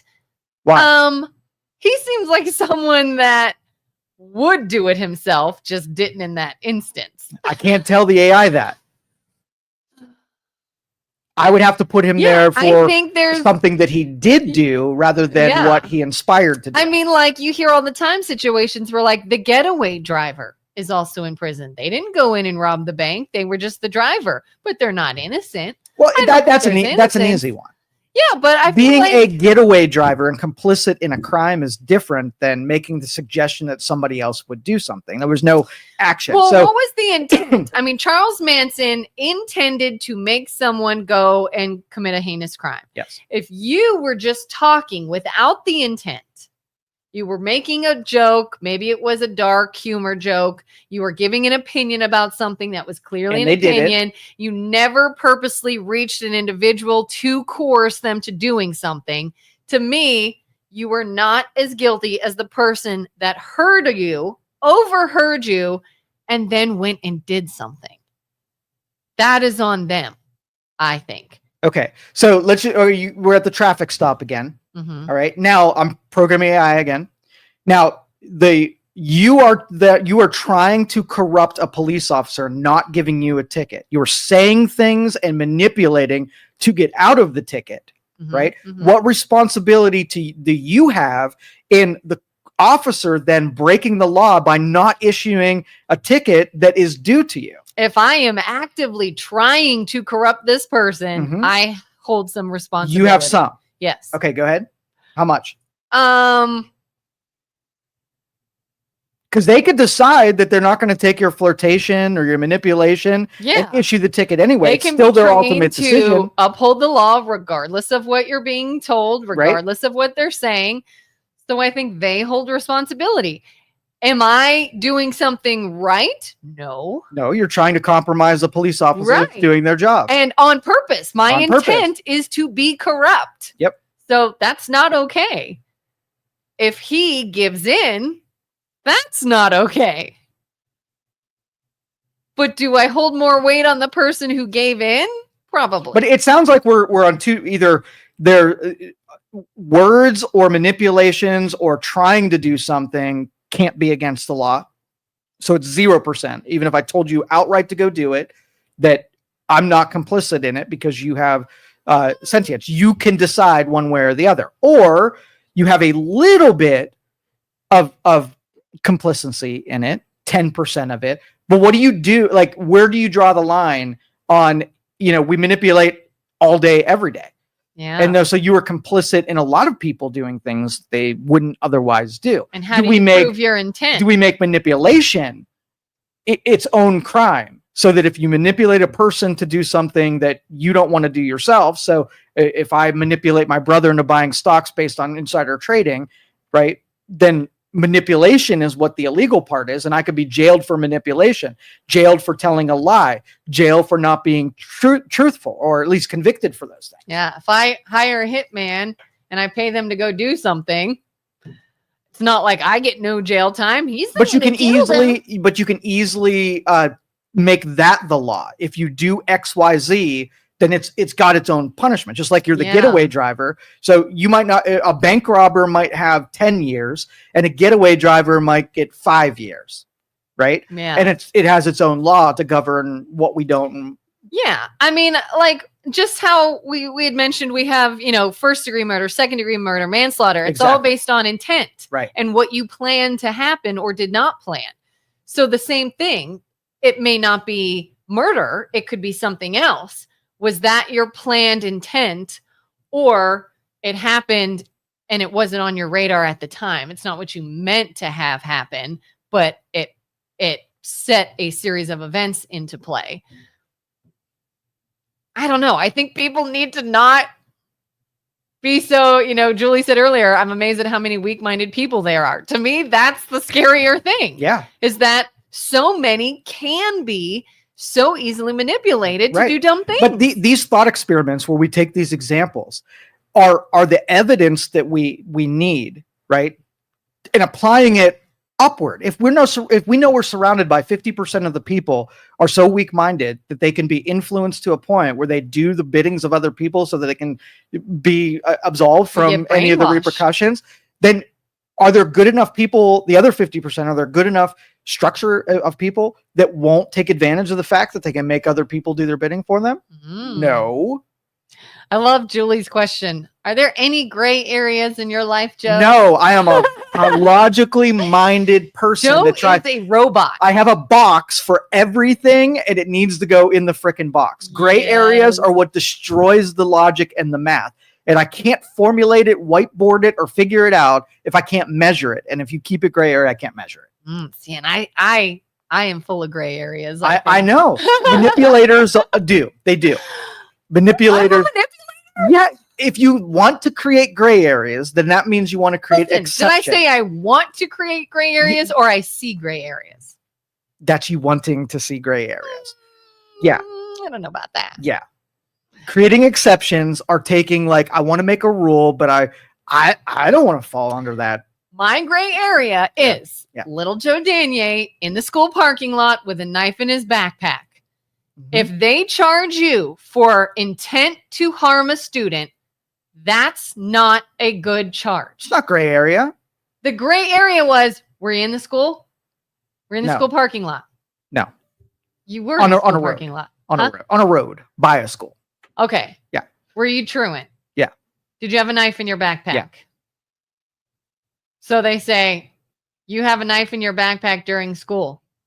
That'd be true. But it's not what they are implying. But that's not gray area.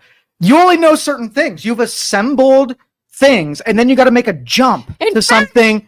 This is even worse. I thought you were in the school parking lot. No. You weren't even on school property, and they still tried to stick you with that. Yeah.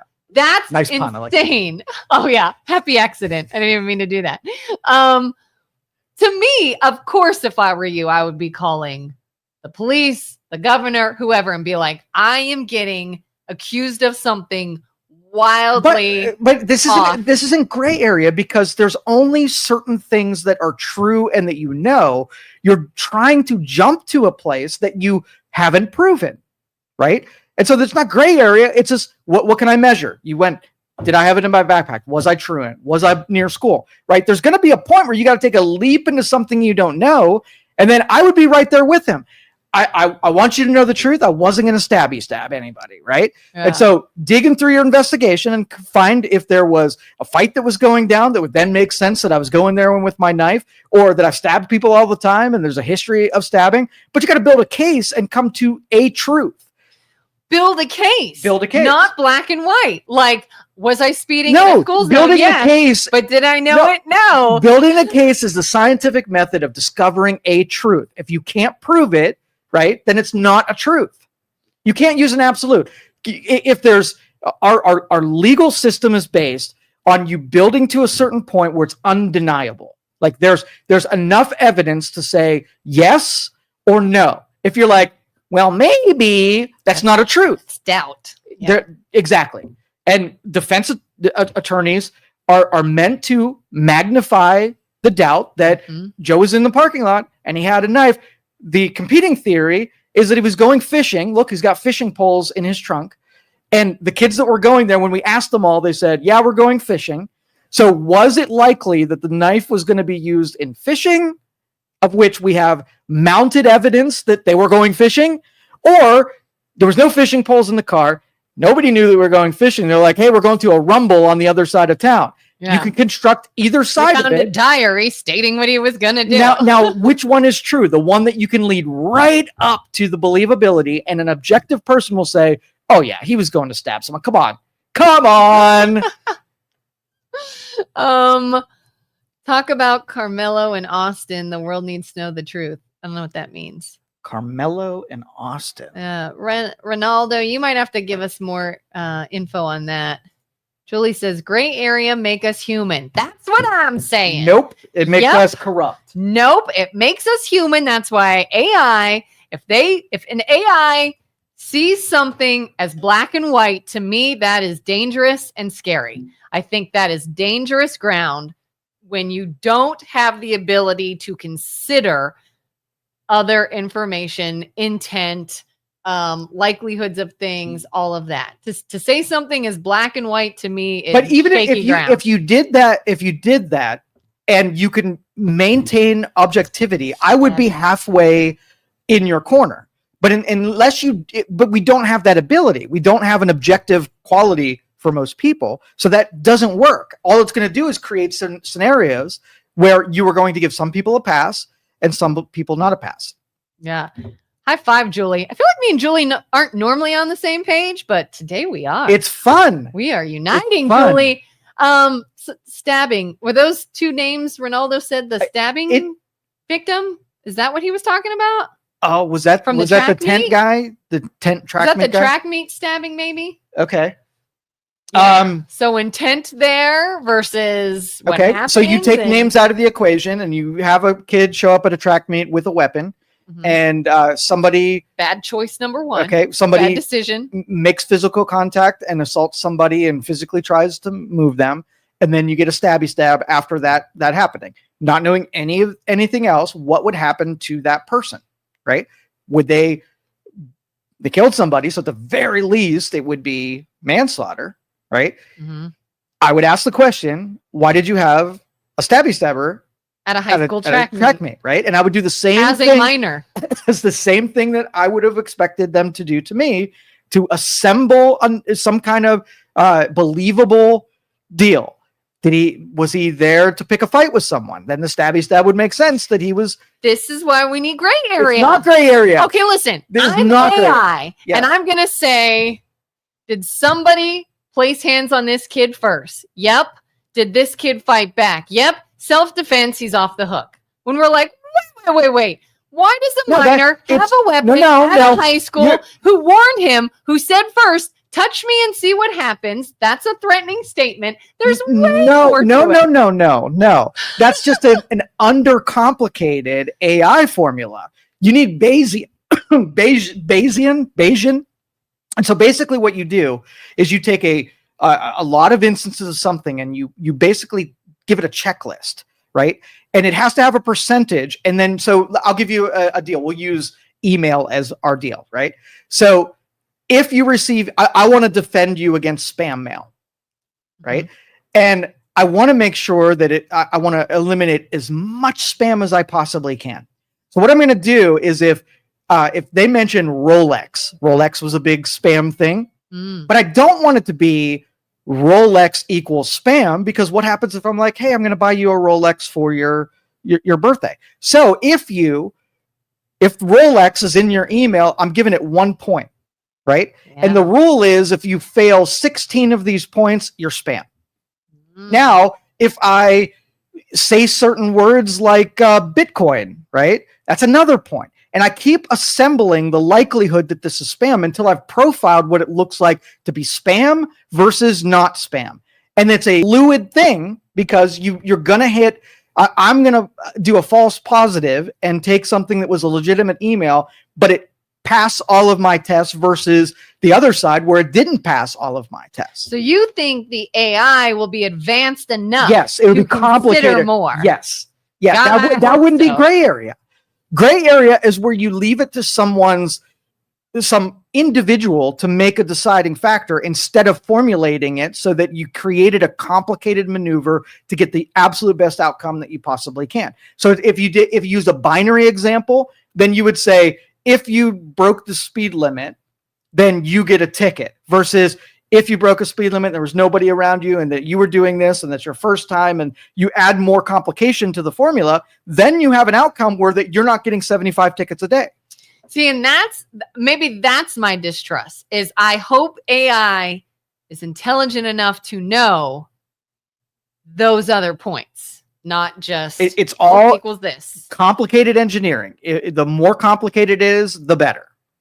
So if we're going to go ahead and train a complicated piece of engineering, why don't we just have a human do it? Because it's more corruptible? Because corruptible, not as intelligent, not as consistent, has emotions, has friends, can be bought, right? So and again, like if I took my injustice meter goes up all the time, right?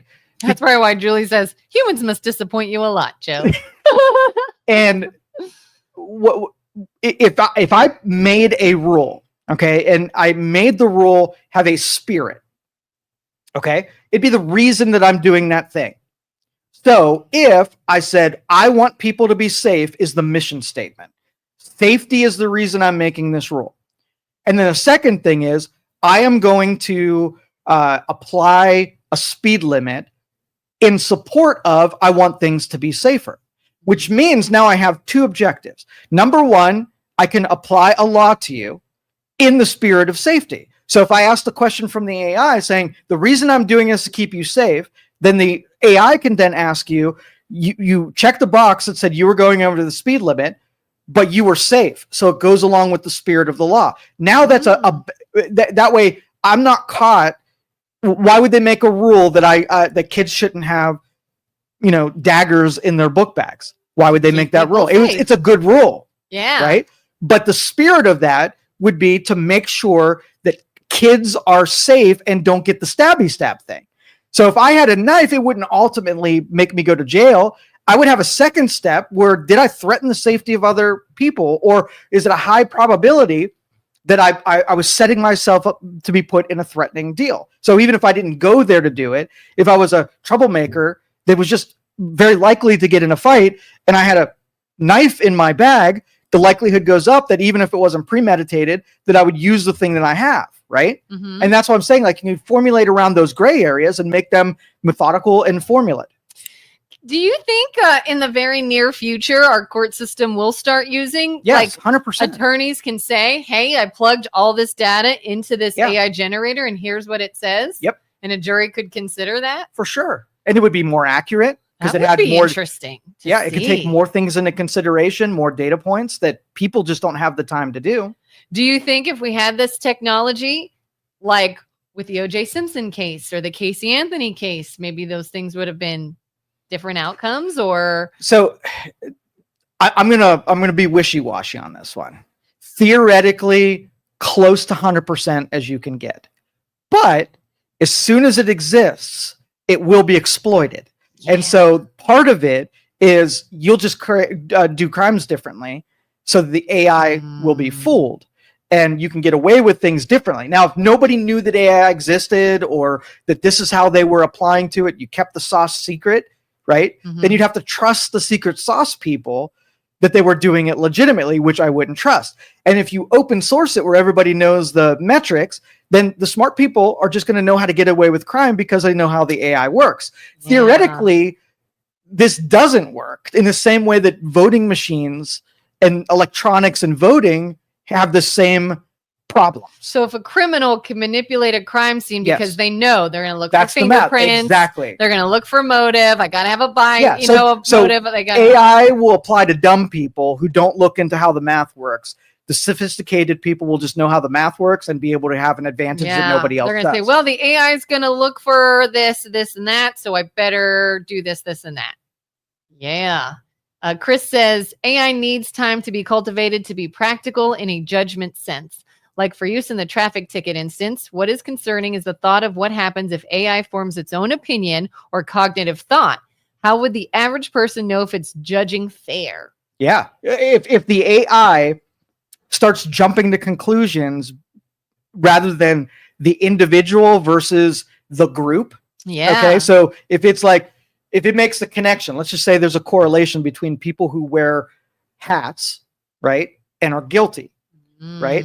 And it just so happens that everybody that came through the court that it judged was wearing a hat. What if the AI started assembling something that had nothing to do with it, but it was a data point, right? And just like an alien coming down here trying to draw out information without the guidance of what is an attribute and what's not, it could learn itself into, like, it's so much easier that if I can filter things in and filter things out, reduce variables and add new variables. If the red hat thing was good enough that it eliminated 90% of the people from being it. So if I show up and I take my hat off, the AI judges me differently because now I've escaped part of the group, part of the data set that would have thrown me into the next, the group. Which is interesting. My first reaction to this was, oh, that's scary. Check another reason to not use AI. However, we as humans do this. For sure. It would be no different than we us. will see something somebody's wearing, a car someone's driving, and think we know all kinds of stuff about we them. know it'll do it because we carry those same prejudices. We are the same people that we see a group of black kids walking down the sidewalk and we will move ourselves to the other side because we have prejudices. Our brains concocted that through examples that we've seen and the media that we've been exposed to and everything that we know. We stereotype and we do that. So why would the AI not do that if that's a natural consequence of being human? You see a certain sign in their yard or certain whatever, you have a prejudice. So you almost have to engineer like a 3-year-old's naivete, right? Into it so that it never gets to a judgmental deal. But then you want judgments to be baked into it so it can give you better outcomes. So it's a real... Yeah, because what about the instance was in the news a little while ago about we had 2 AI robots that developed their own language and they started talking to each other. And we didn't do that. They did that. That's creepy. That's scary. If it determines that your language is inefficient and it could be done faster, why would they not? Wouldn't human beings, if they could do that, do that? Do we create? We sort of do. Slang. So if it's modeled after human behaviors and human data, everything you think it's going to do, it's going to do. It's going to say, okay, your grandmother, she's 90, right? And she needs a lung, right? Gosh. And it's going to cost this much money. And she's only got probably a good 3 or 4 years left on this planet. When Bill over there, he's only like 25. He needs a lung too. And AI, when you take the human out of it, like which one, the wisdom of the person that's only got 3 years, or Billy's really dumb. Like he is not going to be a good contributing factor. So now you want AI and a person to sit in a room and we're going to compare who they decide gets the lung and who they let die, right? What judgments would you make and who would you keep alive are the same kind of factors that AI is going to make. What would you choose? Who do you let die? Part of me is like, well, if someone's already at the end of their life, okay, somebody else has their whole life ahead of them. Right. For me, that's a big... Are you letting grandma die? Are you saying it? Maybe. What if I told you that next year, while she's still alive, she came up with some kind of new innovation that was going to it was going to reshape the world and make things better? Would you let grandma live now? And Billy die? And Billy tanks and Billy has no redeeming qualities. He has lots of time, but he won't do anything with his life. Have I given advantage to grandma now? So it's not about longevity. It's now about the net gain by grandma because now we gave her some currency. I mean, yeah, because the longevity goes hand in hand with potential. What can be done? Well, we've gotten two things. Longevity would be a consideration, potential, right? Net value. So there's three things that you would use in all prejudices. But then here's the deal. You get to decide what a net gain is. Like, what if she created an industry? I don't like the industry, right? It's in fossil fuels, right? And she's going to make the world more polluted, but she's going to innovate it and make a lot of lives better. Now your prejudice would pick one of those two, but would you trust that the AI wouldn't be able to know enough to be able to say, well, she's going to do good things, but it's kind of subjective whether or not I like the good things that she's going to do. I don't know. Could they be that objective? Who would you trust more? A human being, right? Yeah. Or AI. You're not allowed to talk to the human being, and you're not allowed to talk to the AI to sway them. It's just based on their own prejudices. Now, if I gave you the opportunity to talk to both of the judges, right? Now you feel a little bit better because now you can manipulate and sway them in the one that you would want to happen. Yeah. Right. But what if it wasn't you that was then able to manipulate and sway the AI? What if it was your arch enemy that would be swaying in a different direction? Now, do you want them to be swayable or you don't want them to be swayable? So if it's that guy, you'd want AI to be logical and just pick the rules, because if that guy gets in here, he's going to do something and have more control and power than you do. Yeah. Do you get that? Like, yeah.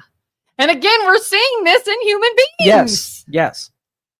Oh, I feel like I like Julie's question. So AI can become human. You kind of have a theory on this. Superhuman. Yeah.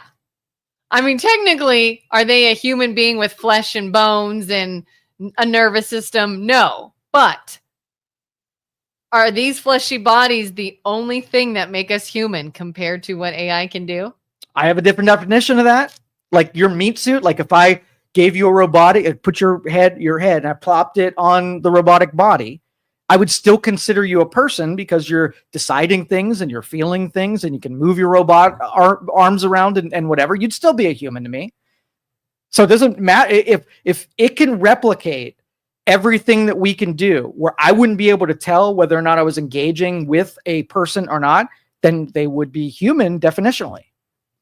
So you could see an AI robot and consider them a human being. I would be, yeah. Interesting. If it could be replicated, if you can find a deficiency where like the old 80s movies and what AI was going to be like, you could tell it was an absolute robot because mannerisms or method of speech or logical taking logical pathways that a human being wouldn't do. But if they're learning from you, all they would do is emulate a person. I would only need to spend a little bit of time and collect data from every single person, and it would be able to put together formulations to see how to replicate and completely mimic what it means to be a human being. Yeah, I mean, it would be mimicry, but again, humans mimic. If someone say, well, they don't have emotions. Well, what are our emotions based off of? Our own experiences and what we have learned. Mimic emotions. It would be no different. Yeah, like if you hurt my feelings by saying something, you're only able to hurt my feelings because of my own emotions that I have learned over time. I could learn that off of you. If I didn't know emotions, I could learn emotions from another person. I could see it. If I was given enough data and enough situations, I would know when to do the emotion thing. Like, what do they do when they're emotional? They do this with their face. They do this with their eyes. They do the whatever. And then I see the situation. I know what a human being did. And I just mimicked everything I saw that human do. We just lost our feed, I think. Or I hit the button. You hit our camera button. Sorry. Yeah, I mean, we talked earlier about people on the autism spectrum. They view emotions and social cues far differently in some cases than other people do, but they are still human. Yep. So if AI views emotions differently, but can still react and change itself based off of it, what's the difference? There isn't, and you won't be able to tell, and that's the point. It'll integrate into our culture and society that if it doesn't cause problems and it makes your life better, you'll invite it, right? And if it's more efficient and better than you, then you'll use it as a tool. And then when it does better than you, then it will replace you. and then you will be subservient to it. That's the cycle of where this goes naturally. Could you see in the distant future, one day, us potentially having a government run entirely off of I could. robots? Oh yeah. That our president, our representatives, everything is getting It wouldn't be done based off it of... wouldn't even have to be in physical form, because everything that they do doesn't require, it needs communication with the other robots that are doing the other jobs, and a rule book and formulations of how to apply those things. One computer could do everything the government does. Faster, better, more efficient. Do you think that then leaves us more vulnerable for threats from other nations that... No, as soon as we did it, everybody else would do it too. Everybody. I mean, maybe countries that haven't even invited regular technology and might be immune to that. Imagine our military. If it wouldn't be can't necessary. Be killed. No, AI in 2 seconds would say the dumbest thing that human beings do is they war on each other, right? Like, and we can be killed. Send in a robot that thinks and acts exactly like a trained soldier, but can take a bullet and not die. I could see it going that direction where it would go full, like, conquering was a really big part of everyone. Conquest was a really big part of the evolution of human beings. And so, like, when we get a sniff that Canada's a little vulnerable, the robots go in there and take over Canada and take all of the resources. It could go in that direction. That's what we would do, right? Yeah. Let's just say there's a house, right? It goes vacant, right? There's nobody living in the house, but people in the neighborhood think that there might be some value in there. How long before the house is broken into and resources are taken from the house? That's what human beings do. Yeah. Right? Yeah. A vulnerable house gave you opportunity to get something that you didn't have to pay for. And that's human beings. Why would you not think that AI and robots would do the same thing if they're mimicking us? We want us to mimic our emotions and whatever. They're going to mimic everything. So could they mimic crime then? Yeah, absolutely. If there's an advantage in it. Like, I'm going to rob this person, I'm going to unalive this person, and who are you going to sue? Well, the robot did it because he learned that behavior from the environment it was around. Let's just say you have a 3-year-old, all right? And you want to model everything that you want to control, all the information it puts from that 3-year-old. Yeah. Okay. Could you do things that turn that kid out to be terrible? Yeah. And if they saw you do it, they mimic the language, swearing, stealing, drinking, everything that you do in front of them, then they just mimic everything that you do and they learn bad things. So in order for AI to be virtuous, we would have to model virtue. We can't force virtue, but we can model virtue. So that's first step. Before AI gets released and whatever, we got to convince everybody in our society to be virtuous, because we're training AI. Mm-hmm. If we behave badly, it's going to learn from us, and then it's going to be a toddler that, just acts and misbehaves and does everything that we do. So you got to be the thing so you can teach the thing. Maybe that's the scariest part. It's not terrible. Yeah. It's not the idea of this artificial intelligence taking over. It's who's training it. I don't have a whole lot of faith in that. Exactly. That's scary. But there are rules for this. Like, there was a book written about when we have robots, how do we control them? And if we give them these 6 rules, 6 rules, right, then we know that robots will all be in service to humankind. But if we're gray area people, then we teach that you don't really have to follow the rules. So if rule 1 is never harm a human being, sounds good, right? So it would put in a position, if the robot then can't break rule number 1, I cannot harm a human being, right? I can think of a scenario where I'd be like, well, let's give them an asterisk. That sometimes a guy breaks into my house and we're like, robot, shoot the guy. Yeah. And the robot goes, cannot harm a human being, right? Now you're at least safe because you knew the limitation the rule set was going to make it so that they didn't hurt you. I'm choking, but CPR could crack a rib. Can't harm you, but I'm choking but to death. The minute that you put the exception, you've created a gray area. And then sometimes if the robot can do a proper justification like they saw you doing it, now sometimes grandma could be deprived the lung because of the reason. So they're not just following the letter of what the rule says. They got wishy-washy and they're able to break it sometimes. That's why I say, if we're logic based and we don't create exceptions and we create rules that can't be broken, we're going to be worse in certain ways, but better in other ways. Good times. Complicated.